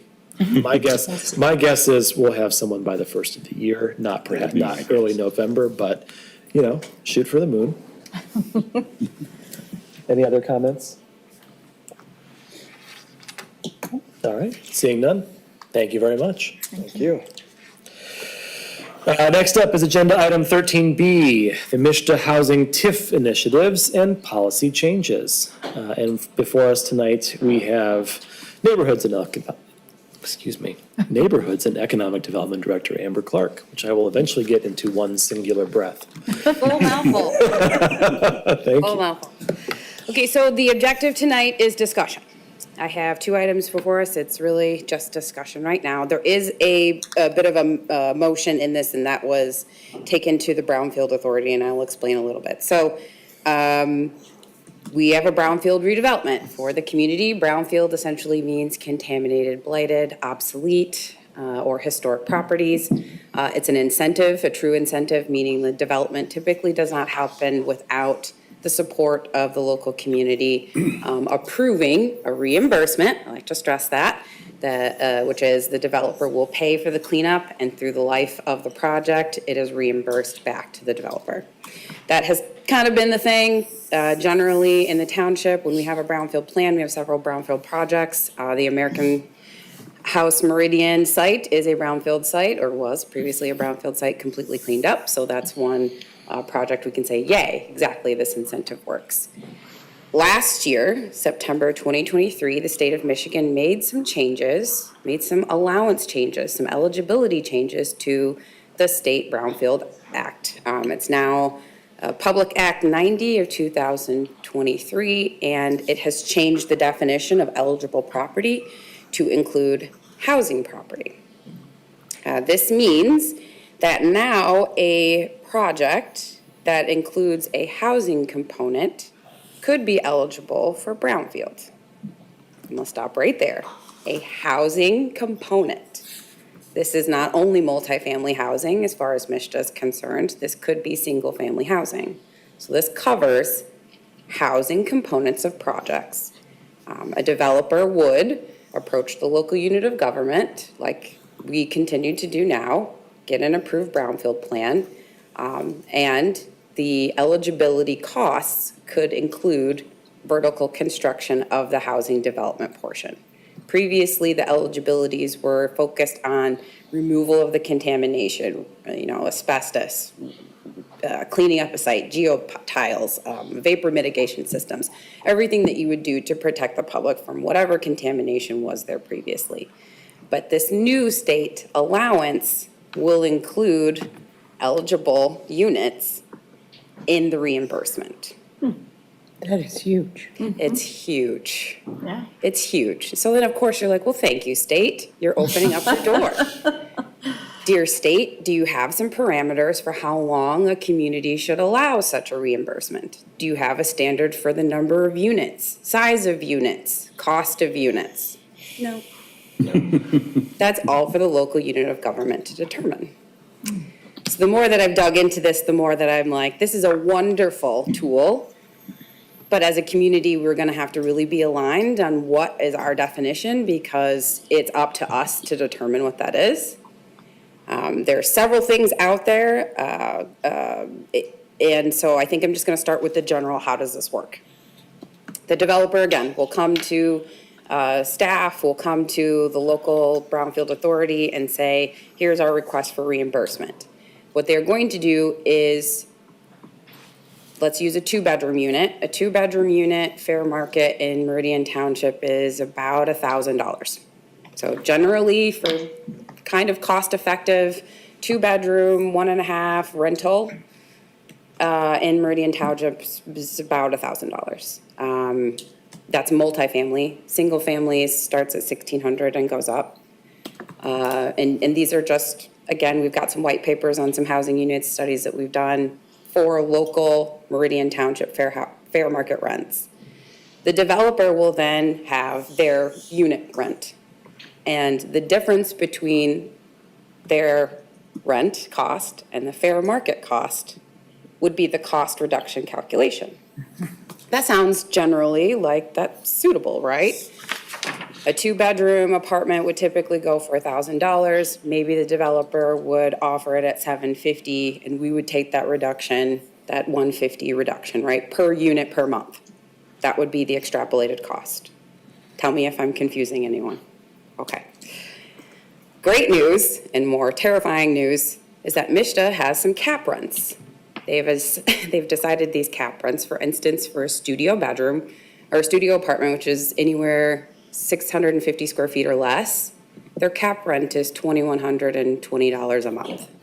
There's no studio apartment in Meridian Township that's $2,000 a month. But every developer will approach us saying, I'm going to give you 30 studio apartments at affordable. Well, that looks great on paper, but if you don't dig into it, how many families are going to be able to fit in the studio apartment? So really, who is actually going to find that affordable? Who is the market? For instance, there is a local project that has asked us about using this TIF to help support their development. They are offering about 20% of their units as affordable rates. That's about 60 units. 48 of those units are a 1-bedroom or a studio. 11 of those units are 2 bedrooms or 3-bedroom plus.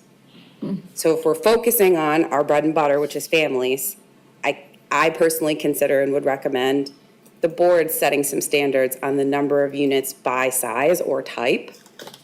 So maybe in our policy, we have parameters that say we're only going to support X percent of studio or a certain number of studio. Or maybe the board doesn't support studio and single bedrooms at all. So again, it's so wide and so big for how we use this incentive to support housing development. But the questions before you are, what is affordability? Who are we marketing it to? What are the units that you would like to be affordable? How many? And for how long? It's a big question. It's a big question. I am here to answer your questions.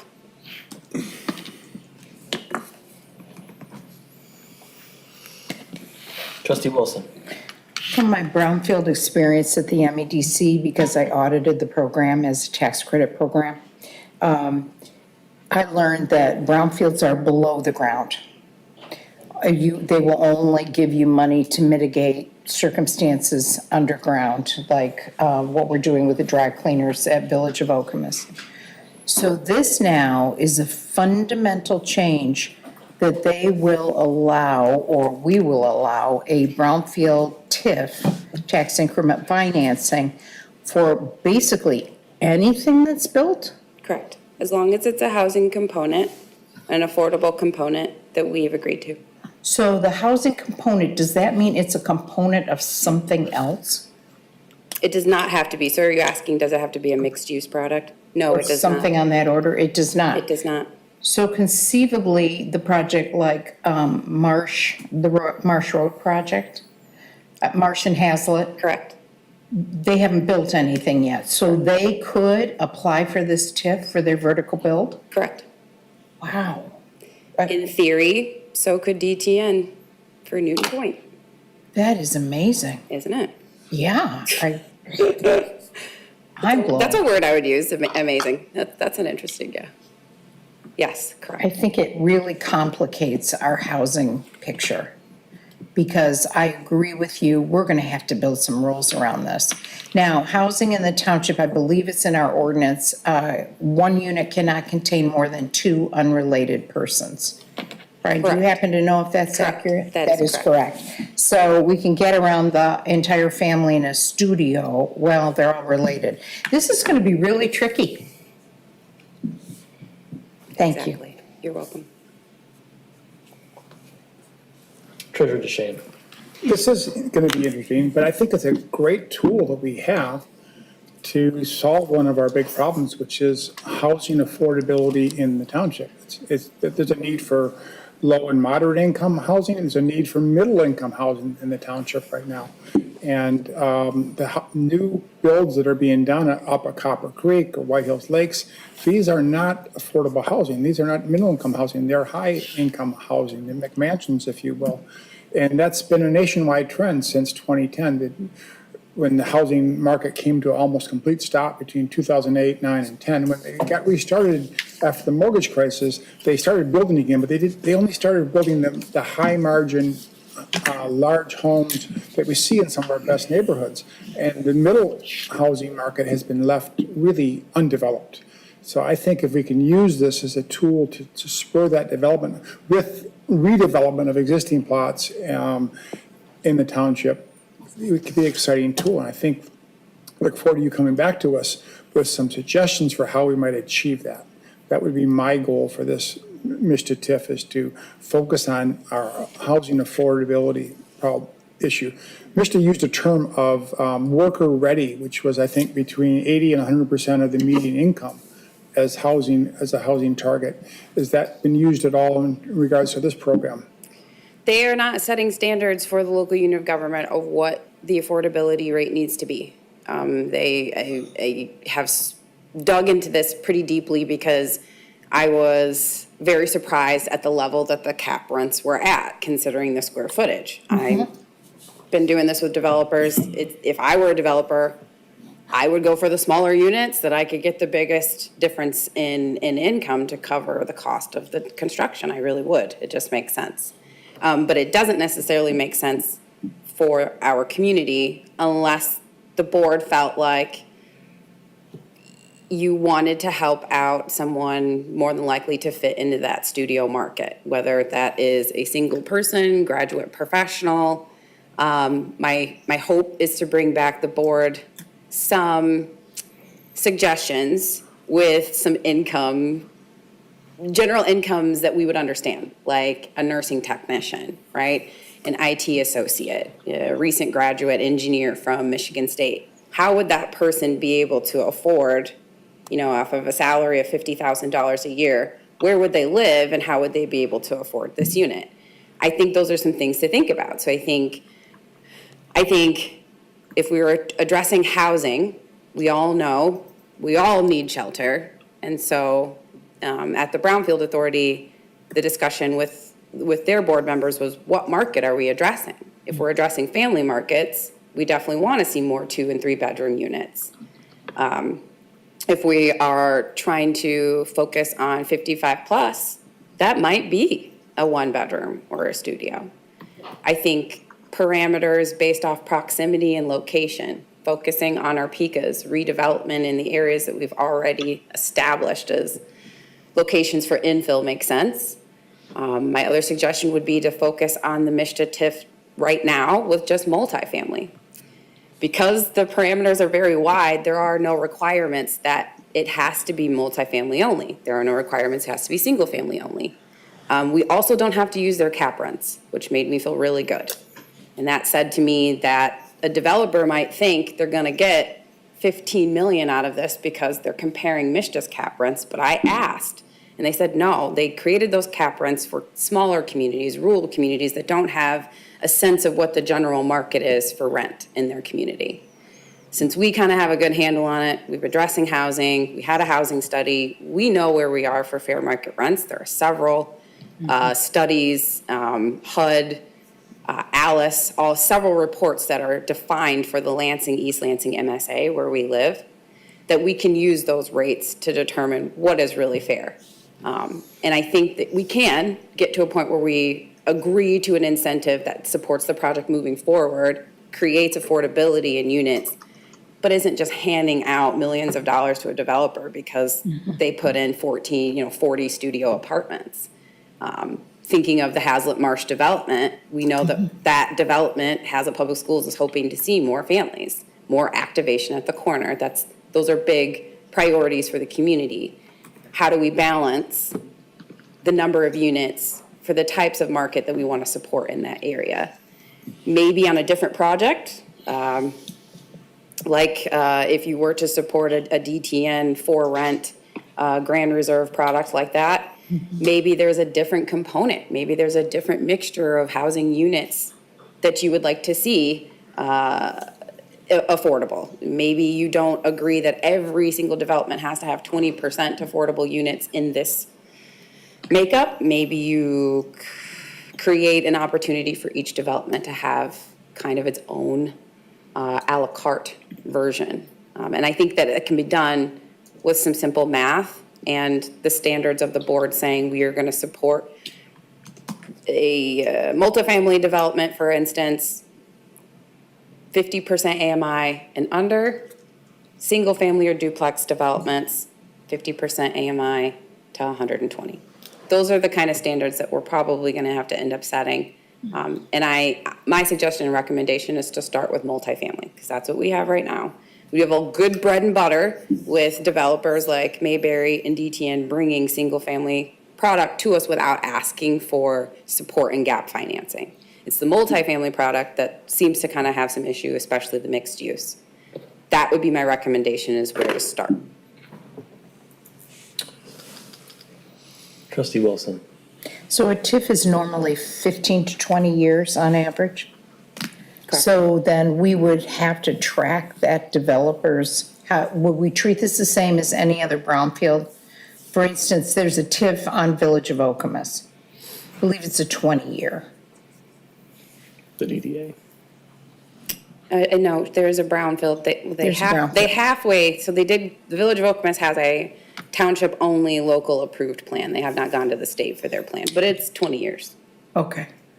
I'm just trying to think of all the foibles involved with the long-term TIF of this order and maintaining that rent to true market value Correct. difference. That was a conversation Manager Schmidt and I had because, okay, so say I'm a lovely family moving in and it's year 9 or year 19 of the TIF and it's up.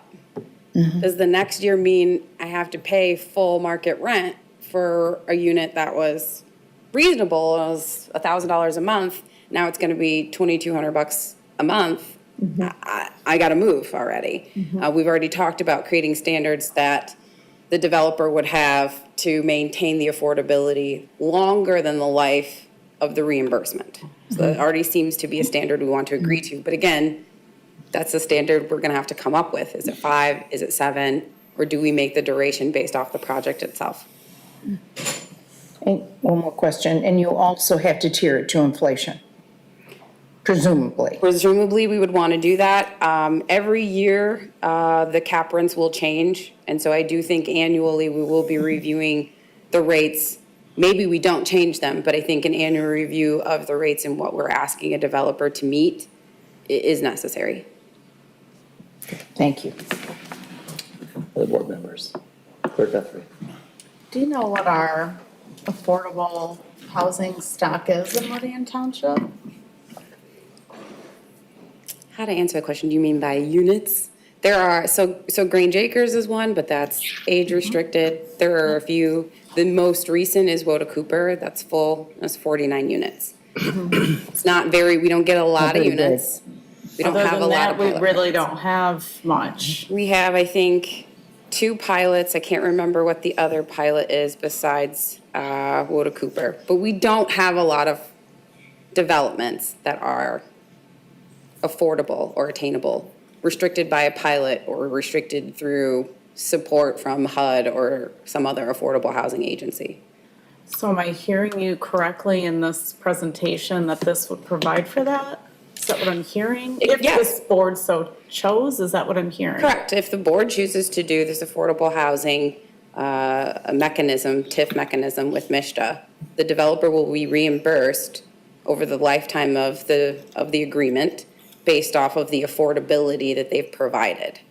So again, if the unit initially for fair market was $1,000, well, if the developer wanted to charge $2,000 for the unit, and fair market is $1,000, and they're gonna say, okay, I promise to keep this unit at $1,000 a month for the next 25 years, we would, that difference, that $1,000 a month difference per unit, we and the state would reimburse them back. Is the price model for the person who's qualifying to be in this MISTA, in the unit? Yeah, in this program, is it based off of their income or is it based off of this program? It would be based off their income, so we will have to set up agreement, much like we've done with Chill, to have a third-party income verification company or organization review the applications. And either the developer can hire the third party and we can confirm, that they're using Right. Sinair or some other good company that we can recognize, or we can. So if their income were to increase, how would that, I'm trying to think, like, so when I was single mom, 2 kids, I made $7,000 a year. And then I got hired by Meridian Township at $23,000 a year. I was rich. And I lost my MISTA housing. So I was paying $117 or something like that a month for a 3-bedroom townhouse, right? Now I had to pay full market value. Is Right. that something similar that would happen here? Or would you, like, I chose to move to buy a house that was like, nope, can't do this, bought a house instead. It was Correct. less money than paying rent. Yeah. Is that similar how this would work? I don't have a full answer, except that it's not a voucher for the individual person. Okay. So it is not something that has like an expiration in the sense that they need to continue to show their income on an annual or biannual basis. It's nothing like that. It's not going to be managed by DHHS or any human services. The development and the township will have to make sure that the number of units and the affordability is meeting our standard. So it is a lot of work and requirement on us. The tenant in the unit really shouldn't notice anything, and because we are trying to address housing affordability, I would think our policies would say, you're not gonna increase rent, right? So if they build the development and I am the tenant, I move in, I'm guaranteed till whatever year our development agreement would say. So if it's 2055, when that unit is no longer going to be an affordable unit, I, as a resident, would have already known that. My hope is that the board would, again, agree to a reimbursement agreement that's shorter than the term of the affordable agreement, right? So we're gonna reimburse you for 15 years, but you have to hold this affordability for 25, or whatever the terms are gonna be. Yes, our objective is that we're not pushing families out into the cold once Right. the reimbursement is ended. Correct, that's a challenge. And so if my other question, if I'm reading this correctly, I'm just gonna give some examples. Like if I see C, D, E, on page 88, when I read this, I'm thinking of,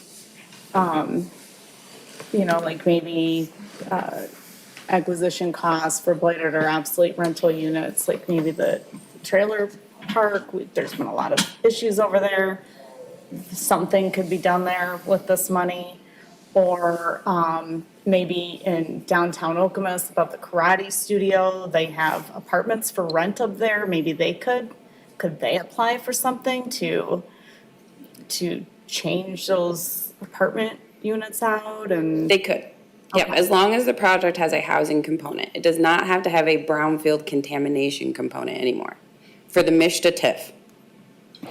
MEDC and Eagle are the same, so I know you're confused looks. MEDC and Eagle, everything is the same. So you have to have a contaminated property, it has to meet those, you do yes. But for MISTA, for access to the Michigan Housing State Development Authority TIF, which I'm not sure how that's different than MEDC's money. I've asked the question, no one answers. But their fund, they will approve supporting vertical construction of a housing component. It does not have to have contamination. It does not have to be blighted. It has to be redevelopment and approved at an affordable attainable. So the crux is the affordable attainable, not the contamination. So if I were to think about those apartments above the karate studio, and I know this is fresh and new and you've asked the state a lot of questions to clarify, could the owner of that building, to the extent possible, apply for an improvement to the apartments above that also somehow affects the improvement below because of structural improvements needed for the apartments above? I think that would be a little bit backwards. So I think like if the owner of that property, if they decided they wanted to redevelop that site, they could use the MISTA Brownfield TIF to support it, as long as they had a housing component. So as long as they were keeping the apartments above, yes. Okay. All right. This is wide open. Wide open. Trustee Trezise. This sounds a little bit like a rent control situation for a period of years, because the person who may qualify as low or moderate income to move in over the course of 25 years might no longer qualify. So we're not actually increasing the number of affordable housing units to new members of the community. We're just Increasing units and increasing the affordability of the site overall. Initially. But it doesn't do a long-term change necessarily. Correct, because unless the board said, In perpetuity. right, unless you said the affordability was forever. it's kind of Set hard the to parameters. monitor. And it could be affordable forever. Still could be a reduced rent, but the person that's in there may no longer qualify. Right. And there are no parameters in this about qualification of the tenants. Okay. This is about the incentive to get the development built and to add units. So I think we all as a state have talked about the housing crisis. We don't have units, we don't have new units. I believe the state thought this is a great way to do it, and it definitely opens the door to it, but it definitely opens the door to some questions. And Yeah. some serious parameters and boundaries. And from my understanding, those boundaries have to be established by the township. And the TIF applies only to the reduced apartments Portion. portion. So if with the clerk's suggestion that there was a remodel of a building downtown, which included the first floor, which is commercial, and the second floor, which is apartment, which they'll market at reasonable prices, whatever that is, does the TIF apply to the entire building or just to those apartments? Say it's 50% of the building. You give them 50% of the TIF because the person on the first floor is seeing no benefit of moderate income. Absolutely. The way it works is the developer will submit the pro forma showing the rent loss calculation for all of the units. It is one reimbursement, so I could see it supporting the first floor construction, whether or not that tenant initially wanted that to happen at all. This is all about vertical construction. It is to help the entire development. It's a gap financing for housing, but the whole project would be approved for it. Whether the first floor was rented at Whether a the lease first- rate or not, correct. it's not Correct. housing. That's not an obstacle or even a consideration necessarily, so, yes. Does seem like a wide open door. It's very, very open. It's very open. Problems. I'm sorry, I've been sitting on a bunch of questions here for a minute. It's not really a brownfield. I mean, it is insofar as it's redevelopment. It's not really a TIF, because TIF is tax capture, and this isn't tax capture, it's. And what is it? It's tax capture. It's Yeah. your brownfield. It's a different It will tax. be approved by the It's a gap township's finance. brownfield But the authority. amount is not defined by the amount of property value change over time. It's defined by the difference between market rent and what they're charging. Correct, So it has nothing to do with the actual property values. correct. So where does the So funding that's come from? the, From the township's brownfield and from Mishta's brownfield. so that's the thing, right? Because tax cap, at least the notion of TIF is complicated enough. Yeah. Without layering in that the benefit derived in terms of property value, at least in a regular TIF, is directly correlated to what's being captured by the reimbursement to the developer. Now we're saying that the delta between the property tax value may in fact not even cover the difference in cost that they're setting up between what they could charge under the caps that we install and what they're actually charging for the unit. Correct. That is not the calculation. The calculation is rent loss. That's what that's what the developers will take to Mishta. That is a part of the process. The Brownfield Authority local will approve that large number, that reimbursement number, based off the rent loss of each unit. But we're wading into a very interesting territory because the TIF is safe, right? The TIF reimbursements come based on actual, dollars received by the township that we hand back out. This potentially puts us on the hook for we'll just say an incalculable amount. And so we have to be very careful with knowing very well what these market rates would be here what the actual value increase to the property would be, since that's where the money is still coming from, and then also what the developer is agreeing to charge. Because the possibility for abuse is astounding. Yes, it is. Absolutely. And, you know, we're gonna have to very carefully balance the desire for redevelopment using this brownfield TIF, and I hesitate to even call it a brownfield TIF, because that is. Their definition. It may be what they call it, but that's not what it is, right? They're misusing language here. And we have to be careful, because we're also, you know, we don't want to redefine what is affordable into something that it's not, right? Because where we set that cap and how they manage their actual rent, and that, you know, that's a huge risk that we need to be very careful about. I would also say, I think Brownfield Authority, myself, Manager Schmidt, see this huge bite and have some cause for concern. But I would also say, let's just go back to what we know is an incentive. An incentive is but for. We won't get the project without. We do see for rent housing developments coming to the township financed without our support. So you can say no. That's the beauty of the proposals and the agreements, is the developer can pitch.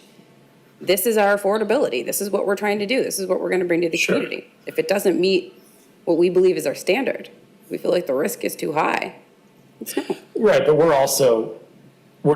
you're asking us to develop those standards in advance, in a way, by creating the parameters of this. And, you know, our ordinance, the bulk of our ordinance hasn't changed since the 1970s. Now, we want to be more nimble than that moving forward, but, you know, we saw a period of great inflation over the last several years. It could happen again. It could happen in reverse. We don't know, you know, we're not experts in the housing stock and the prices and, you know, way that those things fluctuate. And, you know, to change the parameters would also only affect, I assume, projects that are coming, not projects that have already been approved under previous standards. And which only you know, these are 20-year projects, that only makes the risk even that much more broad. So we'll bifurcate this and then say, let's go back to, there's the no, it's all about the developer side, not at all about the renter side. That's an accurate statement? That's an accurate statement. Okay.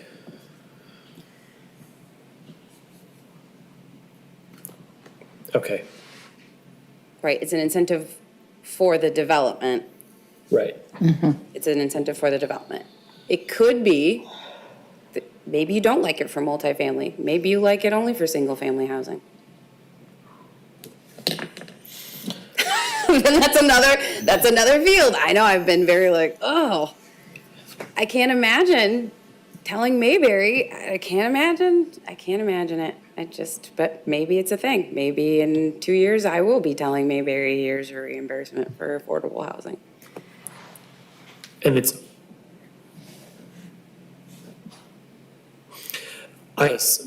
forgive me, I'm gonna strip this down to the absolute baseline here, right? This is only for rentals, I presume. No, It's for anything. it's for a housing component.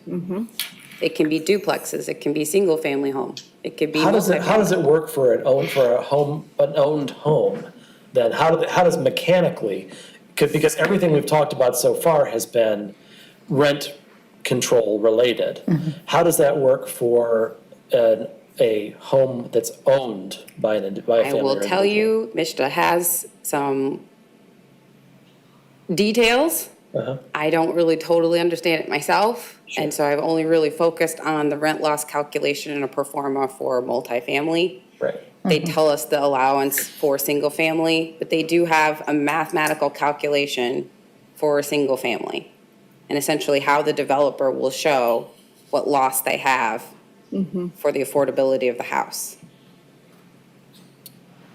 But I was like, that's a big bite. I But also- don't know the board's comfort level in that, so whoa, yeah. It also assumes that it's a developer who's doing it, right? If Scott Hendrickson wants to demolish his house and rebuild it, are you telling me that I can apply to the township It's a for very good question. a brownfield TIF Very good. under the assumption that I'm gonna keep costs under control? Right, I mean, A property on which one or more units of residential housing are proposed to be constructed, rehabilitated, or otherwise designed to be used as a dwelling. Page 87. One or more units of I think we residential should look at housing some proposed to be examples. constructed or rehabilitated and located in mixed use. So they are specific to saying, yeah. I assume, maybe we're the leaders on this, in which case, bravo to us. But Public Act 90 of 2023, did that just go into effect in, what, February? correct, this year, January, So we're talking about this 2 months in. correct. I would be very interested to find out what our compatriots in other communities communities. are talking about in this regard. Because I suspect that the riskiness of doing this is giving others a lot of pause as well.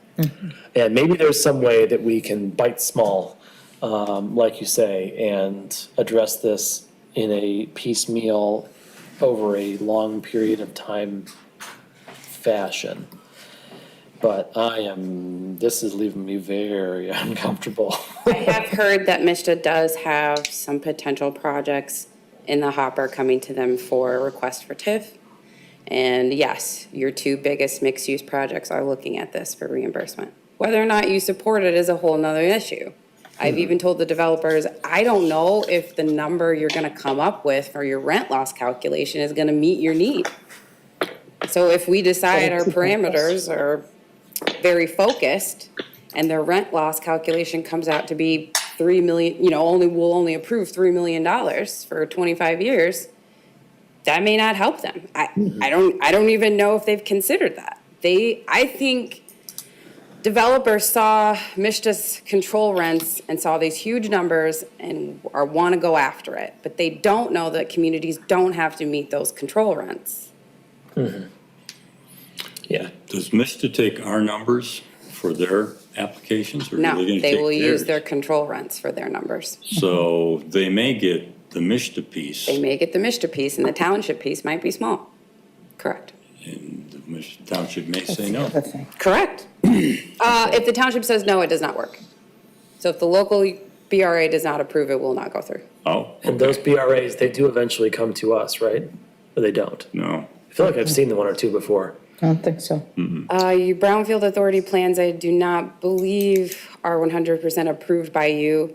BRA asked for us to bring this conversation to you because this is a major policy change. They don't want to support affordability or attainability of housing that you don't believe in. Sure.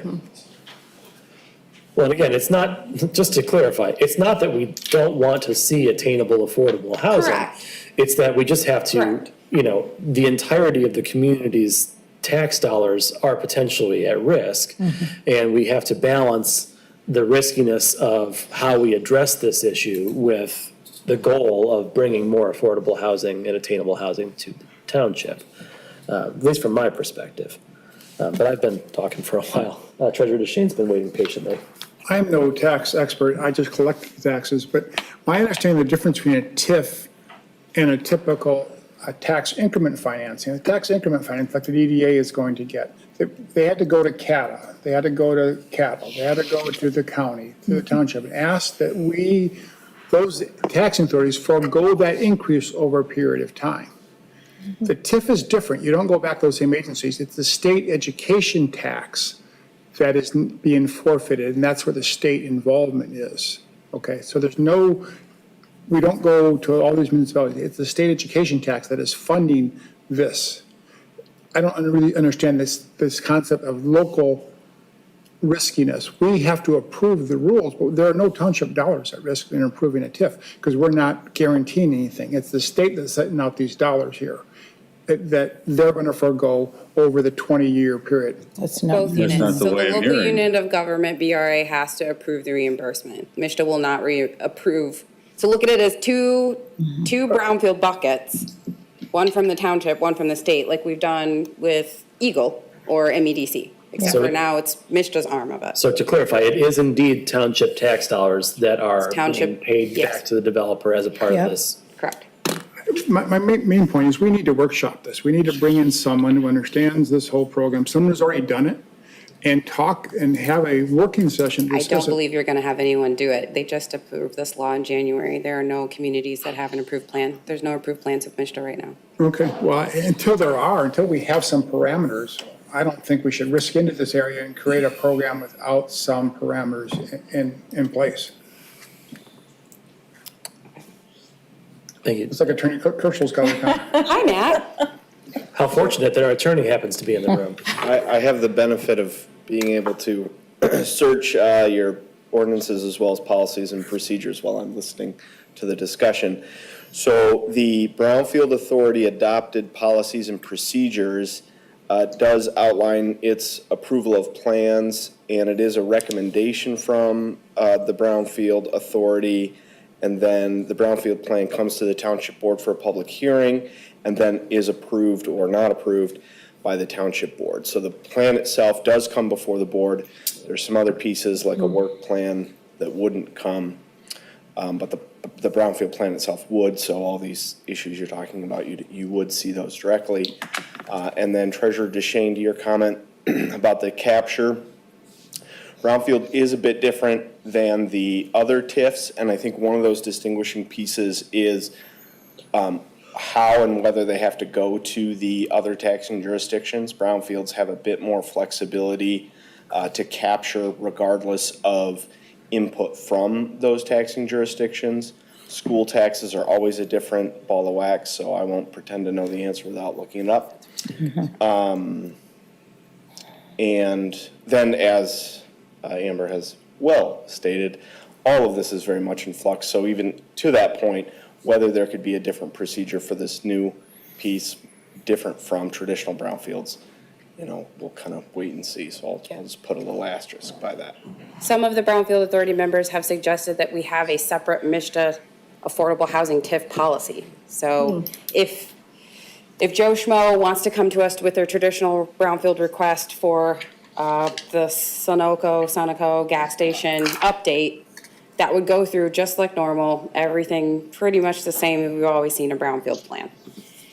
And then we would have stronger parameters, boundaries on the MISTA housing TIF and access to that program. And I think that makes sense. I think it makes sense. Yeah. Trustee Wilson. This is a tool, right? We don't have to be the first one out of the gate to implement this process and this use of this MISTA brownfield TIF. My suggestion would be that we move very cautiously and see what other communities are doing as being on the forefront of utilizing this tool. I'd like to see what happens over, say, the next year to make sure, as Supervisor Hendrickson said, we are not putting ourselves in a taxpayer hole where we're going to have to pay back more, or we're going to have to reimburse more than we ever conceived of. I think this is problematic on many, many different levels, and I'd really like to see what happens in practice elsewhere before we take the run at it. And that is the end of my comments. Clerk Guthrie. Thank you, Supervisor Hendrickson. So I'm going to use an example. If I heard Supervisor Hendrickson correctly, he had stated maybe piecemeal or look at a little section here and then build out from there. And then just hearing other comments about how this would work. If we were to take, for example, the trailer park that we've had issues with being up to code. if we were, according to this memo, what I'm reading is that the people who live there could be placed elsewhere under this plan, in this blighted area, could be fixed up, and monies could be used from this to fix up this area. And then the people who live there could move back in there, and they would have affordable housing there. It wouldn't increase, they could have the same rent that they have today, and there'd be some kind of plan in place to assure that they have affordable housing, and now they're living in a home that has electrical codes up to standards, that has a real door, that has stairways up to standards, fire codes are up to standards, all those kind. Am I hearing that correctly? could. That's a scenario that could happen. Correct. If the property owner of that site wanted to do a project like that, that is a scenario that could happen.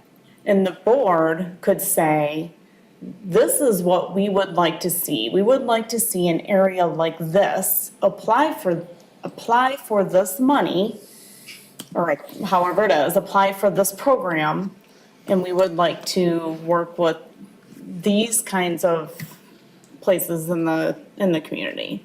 Not just carte blanche, all mixed-use housing, which is basically like the whole township now. The board, BRA board and the township board could set the standards very specifically, location, district, region, street, whatever you wanted to. It is a policy you could create completely.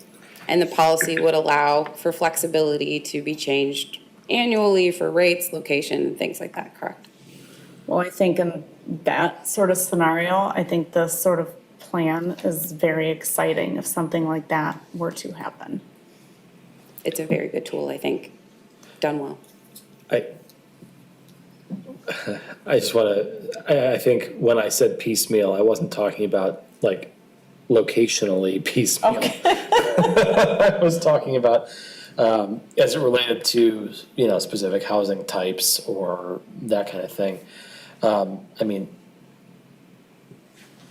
we have to also recognize that in a situation like what was described, I mean, that has real impacts on current residents, right? These two things take time to repair, and if they can't be done while they're in place, now we're actively displacing people from their homes. And so, how all of that gets done, that's, I don't know. I think it's not a bad idea to put a pin in this for 6 months, 12 months, something to that effect, to see how the impact of this shakes out, or at least how others are implementing it, because we won't know what the impact is long-term, the financial impact anyway, for 5, 10, 15 years. But at least we'll get a sense, of how others are calculating the long-term risk. And be able to, sort of see what they're doing, incorporate what we deem to be the best parts of it, to, ensure that our taxpayers are well protected. So that would be my suggestion is let's, this law is 2 months old. Right. 2.5 months old. I don't think there's anything wrong with holding off for what, in the grand scheme of things, is a short period of time, to see what shakes out of this statewide. I think there's also the chance that Michigan may come out with more information. And that's also true. Clarification. Because they don't know what they're doing yet either. Right. I'm sure, because this is a new piece of work for them. But I don't know that we'll know how this shakes out for, like you said, 5 to 8 years. I don't know that it, as described here, will actually provide moderate or low-income housing for people who need moderate or low-income housing, because there's no qualification for that. Right. This is just saying, I'm going to reduce the rent so I can get this money back from the township and the state without guaranteeing access to the individuals who really need this type of housing. And it Right. stays that way for 20 years, regardless of the income of the person that's living there. Yeah, I mean, really, you're benefiting the first movers, right? If I saw, a two-bedroom apartment that met the qualifications and was controlling rent in that way, and I decided that that's where I wanted to live, I wouldn't qualify under the income guidelines as someone who needed affordable housing. But I went in there and for whatever reason, the renter said, yeah, you're great, come on in. I mean, I'm a pretty desirable tenant. There'd be nothing stopping me in that case from taking affordable housing from someone who needs it much more than I do. Right. We would have income verification, but yeah, for the first, For the for first the tenant. for the first tenant, or if, again, so if tenant A left after 10 years and we still got 20 years left, tenant B's got 10 years. But what you're- does tenant C do, or what does tenant B do at the end of 20 years? That is, yes, exactly. And you're not checking from year 1 through year 10 necessarily. You're not going to do an annual Right. review because Unless you we don't made really it, want, unless we make it a requirement. you don't really like to expel people. Maybe if their income exceeds whatever limit is, Sure. they lose the benefit. Correct. The contractor, the Right. developer. I don't know. But it's the developer that loses in that case based on the tenant who's, Except the developer can then charge the tenant full rent once he or she loses the supplement, Unless we verify. unless we verify. Yeah, so it's, It's a lot up to the locals. yeah, and There it's a is. lot of work. It's a lot of work. We did Lot of tell work. any developers that have asked about it, this is a lot of work. This is a huge undertaking.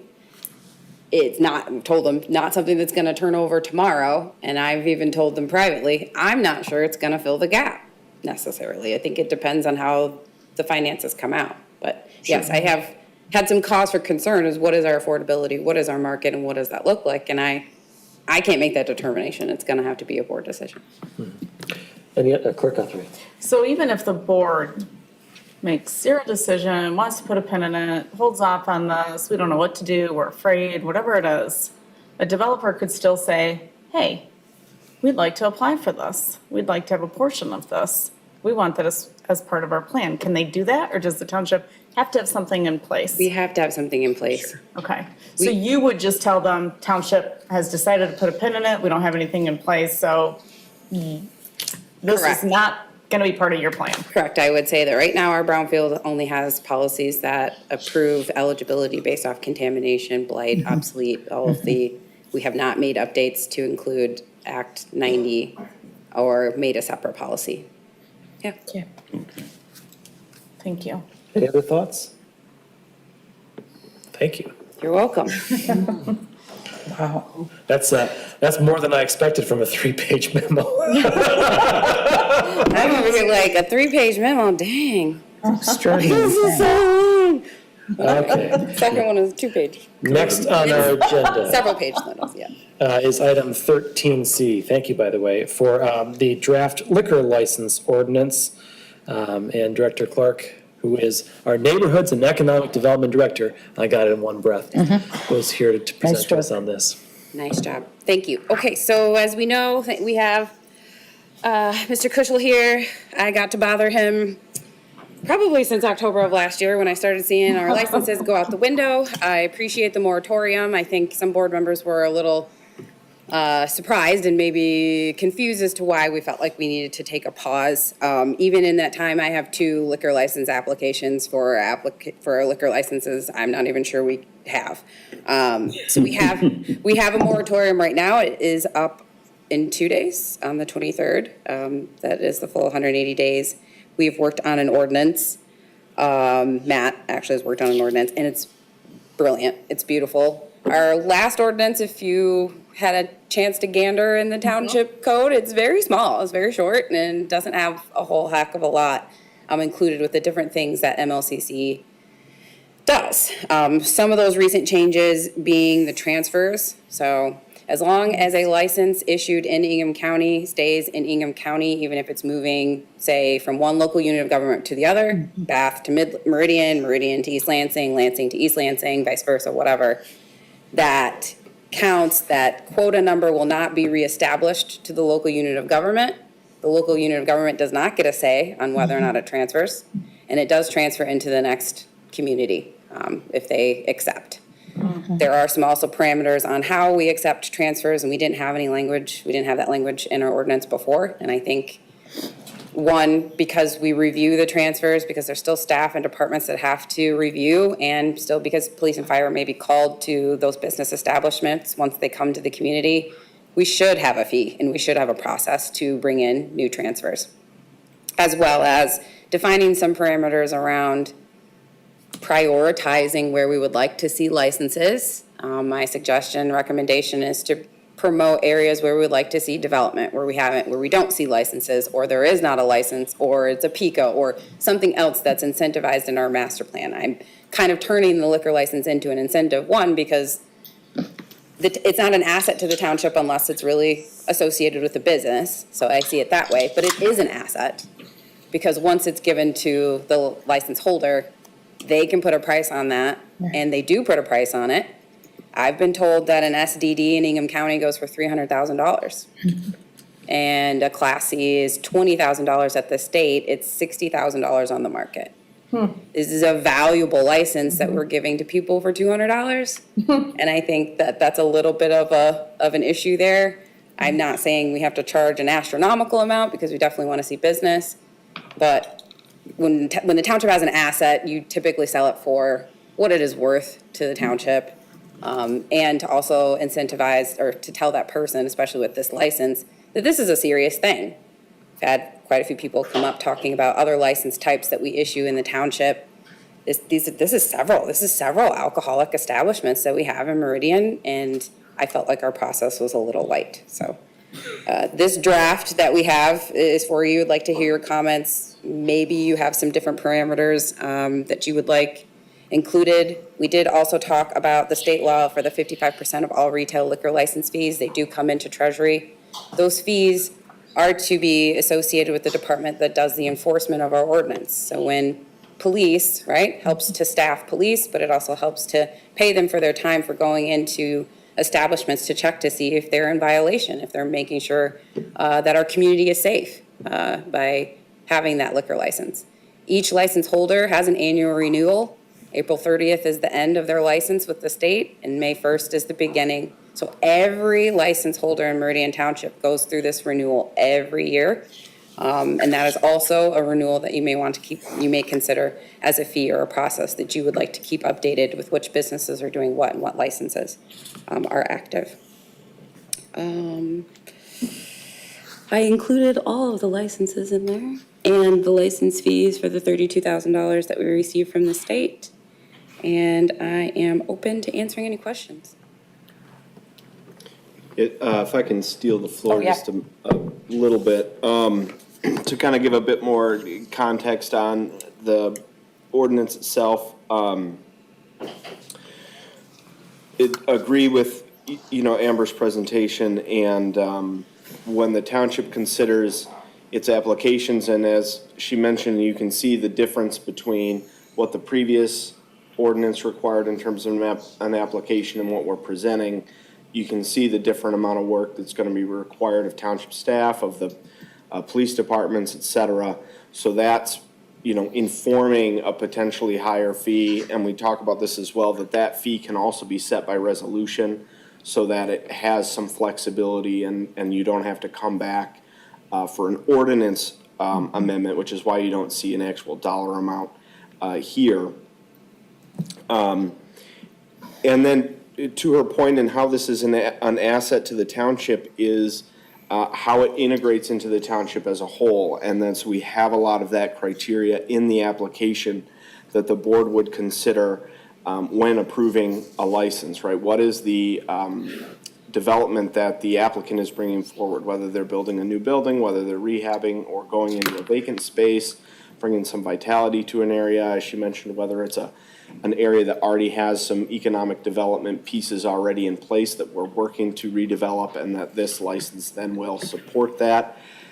As mentioned in the packet memo, it can be, one of the first pieces that a business owner might want to get, so they know they've secured a license that then can justify their further economic development and putting that money in play because they have that piece down. Maybe they still have to go get their SUP, but with the liquor license in place, it's then, they have a clearer path to those next pieces. And all that can now be in as legitimate pieces of review for the township. And then also strong pieces on who we wouldn't approve an application for, or who might get something revoked, right? If you're having problems at the location, if there's other violations of state law by those owners, by those members, that can justify revocation of a permit, or if it's just conditional status, then potentially it wouldn't even issue. So I think that's good as well, and also to the renewal piece, having that finger on the pulse to know how the existing licenses are doing in the township and keeping an eye on those pieces. We do include transfers. That is, as she mentioned, a bit tougher because there's less control from a state perspective. Once the license issues from the state, because they're actually the ones that issue it, we make recommendations. That's how this scheme is set up. So we have less control once that license is out there. But yet there are still costs, and I think it is appropriate for the township to have, again, a finger on the pulse of what's coming in, and we are already doing that to some extent. We do have, and I want to highlight section 6, which would be around page 7, the prohibition on profiteering. One issue of semantics, the current draft says Class C, but it really should say on-premise, which is the defined term for just the broader group of licenses. But this is also, you'll remember, we talked about this in adopting the marijuana ordinance, and we brought in a similar criteria relying on the liquor control code as part of the justification for that, where one of our newly issued licenses, which is what we'd be talking about here, couldn't be transferred out within 3 years unless there's some good reason for that, and it lays out some criteria. So, and what I would highlight there is, in the marijuana context, we just had a broad statement of unusual hardship and didn't really give any guideposts to that. This ordinance, it does incorporate some guideposts, which I believe come from some other ordinances from around the state. So that's, a question whether you like one versus the other, potentially try and do both, right? Have a general statement and then, including but not limited to potentially these ideas. So highlight that. I think that might be all I have. Okay. Oh, there was some discussion from staff as well on changes in plans and drawings, and so we are looking at tweaking that down a little bit just to make sure that the application process makes sense, so that if the license is recommended for issuance and then they're going in to get either a site plan or a special use permit, we're not going to come back and revisit the liquor license just because the site plan changes. That can be a separate consideration. Right. But then there is still a final issuance from the township, is my understanding. Once everything is ready and they're ready to open, that's when the final recommendation goes to the state, and the state would finally issue that, the state license. Okay. Thank you very much. So just to clarify, this is on for discussion. Correct. The moratorium that we put in place ends in 2 days. Are we concerned at all that this not having been implemented will open us up for a slew of applications on the 3rd day? No, I think it's perfectly reasonable for Amber to reply to an interested applicant to say, yes, the moratorium reached his termination, but we've also just introduced a draft ordinance that's under consideration. So, I'm not going to move forward on any applications until we have that final ordinance in place. And we're legally sound in not allowing them to apply? I believe so. I don't see a strong argument from an applicant. They would have to argue some sort of shall issue and ask for, and move for a mandamus, which, we have some discretion. It's not really a shall issue piece, as evidenced by the criteria we have here. Two, kind of, you could extend the moratorium for another 30 or 60 days. It was only 120 days, so not even 6 months. 6-month moratoriums are pretty standard. Would have no concerns about extending that if the board would like to do so, just to give Amber that additional, backstop to say, not only did we introduce it and we're considering it, but in fact, the moratorium was extended. The applications I've received so far, I've let them know that we're in a moratorium. I did tell them that they can present their applications. We're not going to charge them the fee for the application. So essentially, we're not under review of the application. They're in the hopper and are waiting to be reviewed as they come. Once we have defined what our ordinance is and process is, and the applications can be reviewed, I would let them know, hey, your application is open to be reviewed. Please submit your payment to Community Planning Department, and we would work through that process. It did lead me to a question that what if I receive 6 more applications? Do I review them all in the order that they received? Because that is typically our process right now, is as applications come in, we review them and they are approved. I didn't know if the board had any thoughts on what happens. I do have 2 applications now. They are for 2 different types of license requests. So I didn't know if you had any comments on that.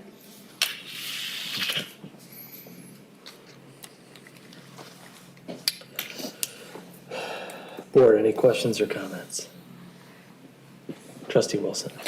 Just a couple of things. Looking at your document that's marked 13C, so this is the beginning of the discussion. You indicate that on premises liquor license, there are only 3 available, correct? Yes, that is what the website says. Yes. Okay. And I have a little cause of concern sometimes with the numbers on MLCC because it's human dependent. So someone has to go back on and make sure that they update and hit the right button. We have definitely 2. Okay. You had 4, So you you issued 2. or it's 3.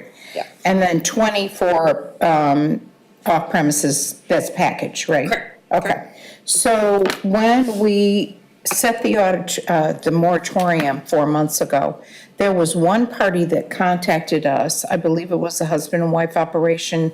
Maybe it was the golf simulator. They're new. They're coming to the community soon. Okay, so what happened to that application that was already in the pipeline when we put the moratorium on?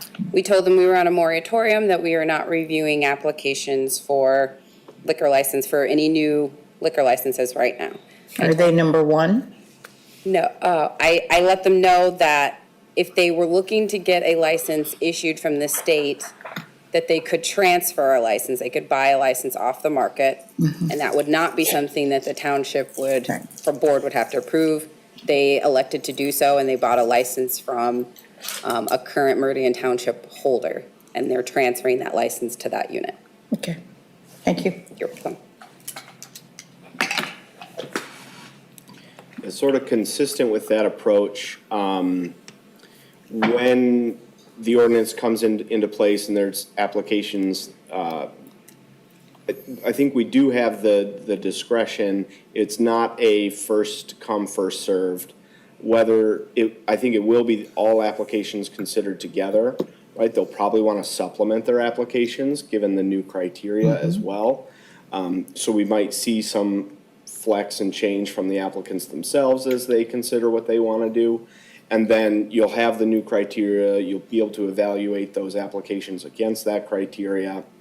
It is a competitive review in the sense that we have criteria that are important to the township, and unless the application is going to sufficiently meet those criteria and advance the overall goals of the township, then we're probably not going to give you a license. But it's not a competitive review in the marijuana sense where I'm taking these two applications that are in and I'm kind of ranking them against each other to see who was better.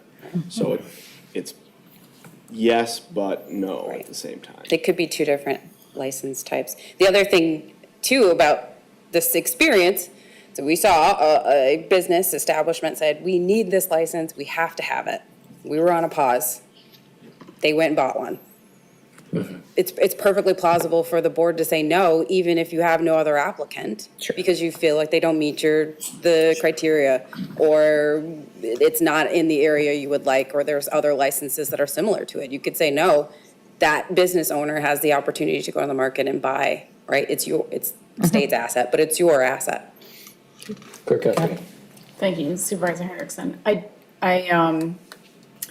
I commend you and applaud you for putting this together I commend you and applaud you. I will look at Matt. Sorry, Amber. I didn't mean to look at you. I just gave him some thoughts, yeah, Okay. thank you. So as someone who works with the Economic Development Director and Police and Fire to review these liquor licenses, there were several holes and questions that we had because we'd had no direction from the board and by means of an ordinance. And so I think some of the holes and the questions that we had are answered in what was written, especially regarding the transfer, because we didn't have anything about transfer in our township ordinance. So we were on the phone, what do we do with this? What do we do with this? I don't know. There's nothing in our ordinance. We don't know how to handle these things.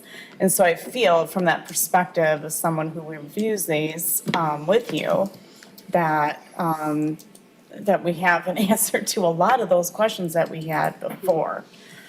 I also would feel more comfortable if we were to extend the moratorium until after the next meeting. And I don't know if there's a way that we could have a resolution for a fee schedule separate from this, also presented in front of the board at the next meeting.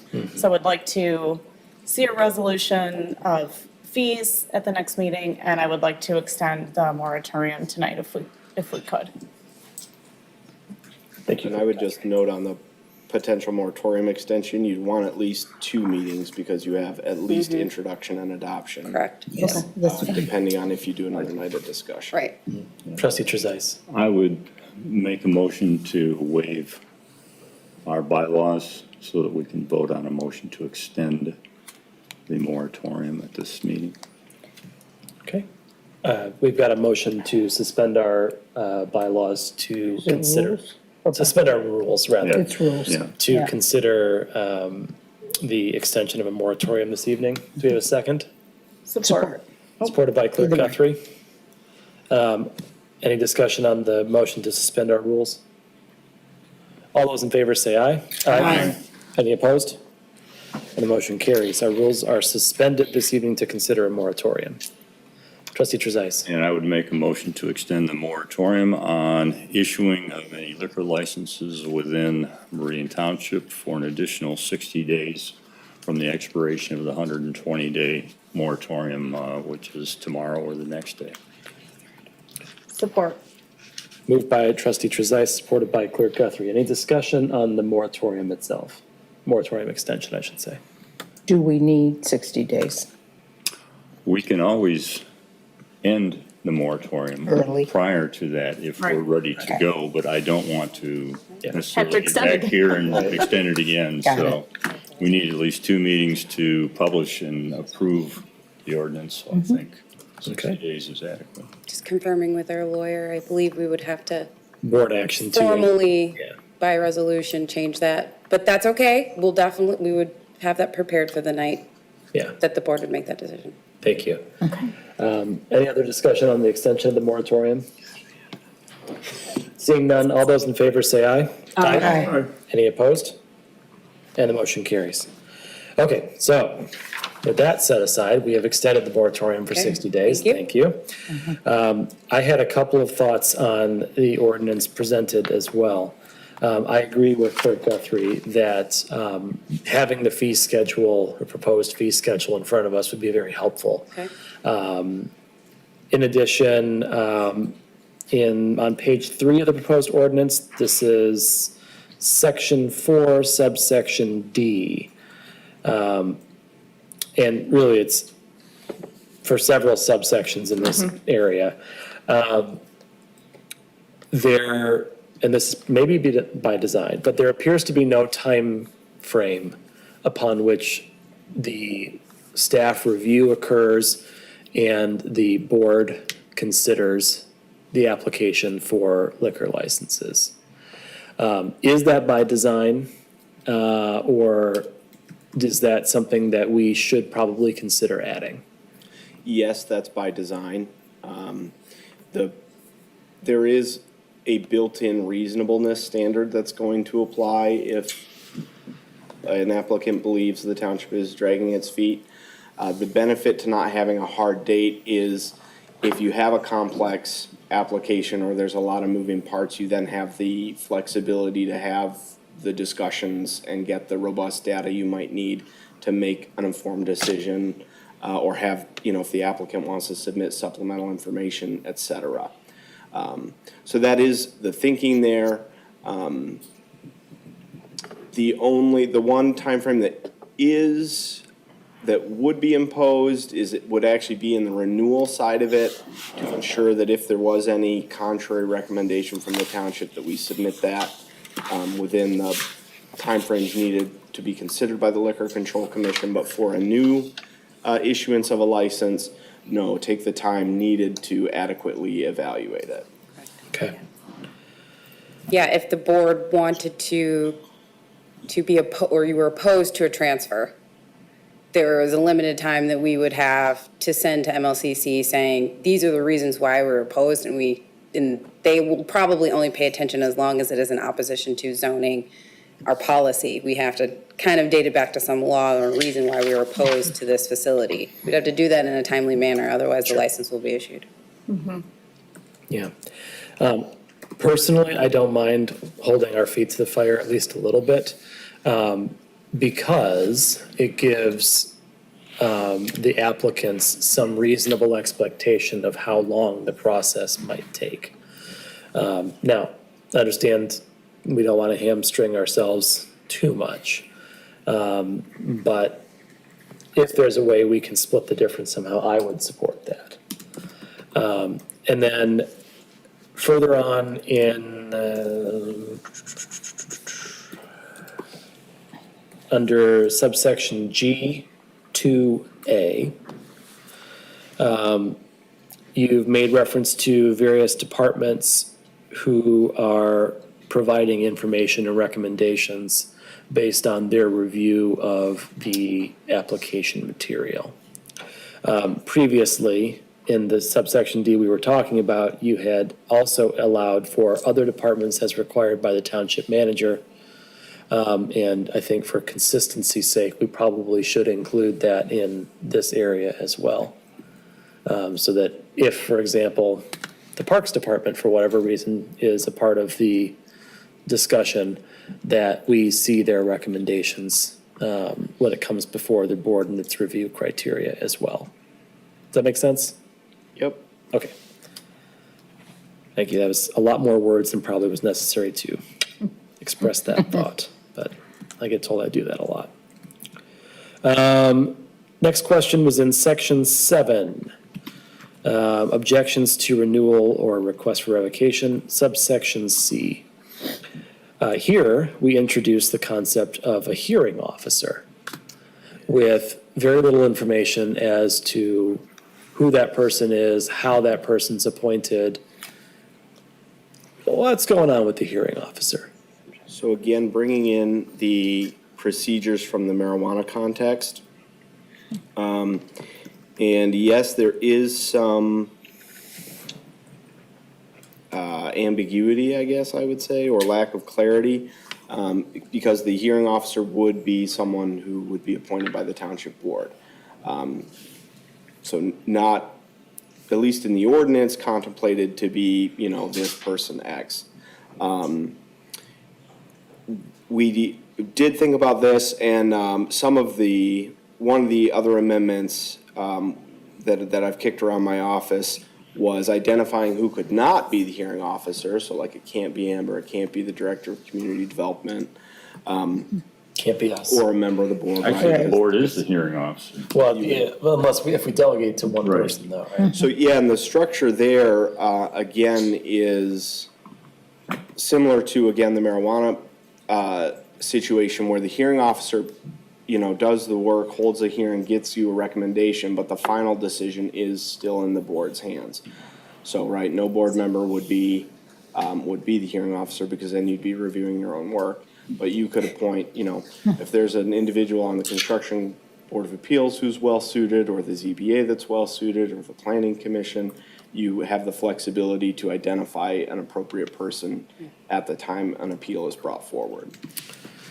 Yeah, I don't know that I'm particularly comfortable with the idea of a hearing officer.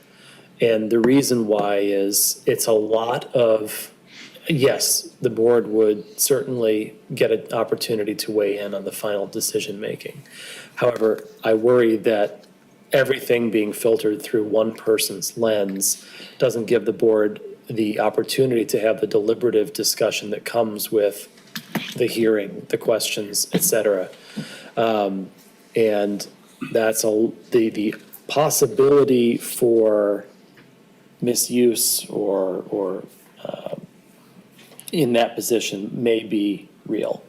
And so my preference would be to strike all references to the hearing officer and to allow the township board to handle those hearings and reviews. We're certainly capable of doing that.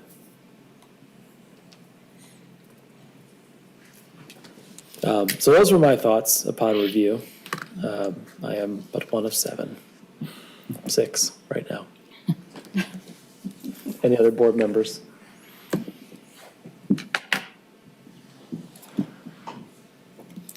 Trustee Trezise. I am not afraid of a hearing officer, frankly, and I don't know, because I have no experience in this, how long, how involved a hearing would be in front of this board. They talk about witnesses, they talk about people interested in the application or the termination. I just think it's biting off a big apple at times. This is a serious asset to the applicant, and if we took the position of recommending termination or cancellation or non-renewal of a license, you can almost be certain there would be an appeal, and it would be quite involved. And I'm not sure that we're equipped to handle that as a board. Certainly not in a regular meeting, because it's likely to take hours, not minutes. So I would not have a problem delegating it to a hearing officer if we wished to identify the qualifications of a hearing officer that we would use. That's a different issue. But I'm afraid that a hearing in front of this board would be a long, drawn-out affair. And I'm not sure that we're qualified to hear at this point. A revocation of a license also reduces the quota. It's a tidbit I learned from liquor license school. It reduces the quota? So I guess, like, if we had 35 active licenses and you revoked license holder number 35, you only have 34. You don't get 35 again. So revoking a license Is serious. is serious. Telling MLCC non-renewal is a little different. Okay. Yep. Trustee Sunland. I agree with trustee Trezise that I think there needs to be some sort of separation. The hearing officer would provide a little bit of a separation between us and the applicant. I'm just thinking that would be a benefit. I agree as well. With Trustee Sunland? Okay. Anyone else? Any other comments on this topic? Clear as mud? Yes. Clear as mud. We will have the slurry ready for you at your next meeting to consider for introduction. Thank you. Thank you. All right, that brings us to agenda item 14, comments from the public. I think we have nothing but attorneys in our public. Any attorneys wishing to speak this evening? I'm sure we'll be hearing from you shortly. All right, with that said, we'll close public comments at 8:48. Lastly, other matters and board member comments. Any other matters and board member comments? I meant to mention this during the appointment of the trustee appointment review committee. Certainly I purposefully didn't include myself as a volunteer for the trustee appointment review committee. And I trust fully that the committee will make a decision that suits the board fully. My personal preference would be not to interview any candidates for the township trustee office. It's my personal opinion that the voters will certainly be able to have their say at the ballot box this August. And I think that it would be a better look to our residents, a better reflection to our residents to consider only those applicants who are not currently running for the position. So that is my comment on that. Take that for what it's worth. You are the panel, you three. Any other comments? All right, seeing none. We do have a closed session on the agenda. For the public that might be hanging out in the hallway, we don't have anything on our agenda after closed session but for adjournment. And with that, we'll leave it to the board to make a motion to enter closed session. Can we take a break first? We can do that after the motion, that's fine. Okay. Treasurer DeShane. I move we go into closed session regarding lawsuit of the Charter Township Meridian versus West Shore Fire, Inc., 1 Inc. by Rev Group, now pending in Ingham County Circuit Court as case number 24-0178 CB. I move to go into closed session to consult with the township attorney regarding the trial and settlement strategy in connection with said pending litigation, since the open meeting would have a detrimental financial impact on the litigation position of the township. Support. Moved by Treasurer DeShane, supported by Clerk Guthrie. Any discussion on the motion? Seeing none, this is a roll call vote. Clerk Guthrie, would you please call the roll? Trustee Trezise. Yes. Trustee Wilson. Yes. Supervisor Hendrickson. Yes. Clerk Guthrie votes yes. Treasurer DeShane. Yes. Trustee Sunland. Yes. Motion carries 6-0. All right, thank you very much, everyone. Anyone who's not involved in this lawsuit, if you would please clear the room. Board members, let's take 5 minutes and we'll be back at 8:56.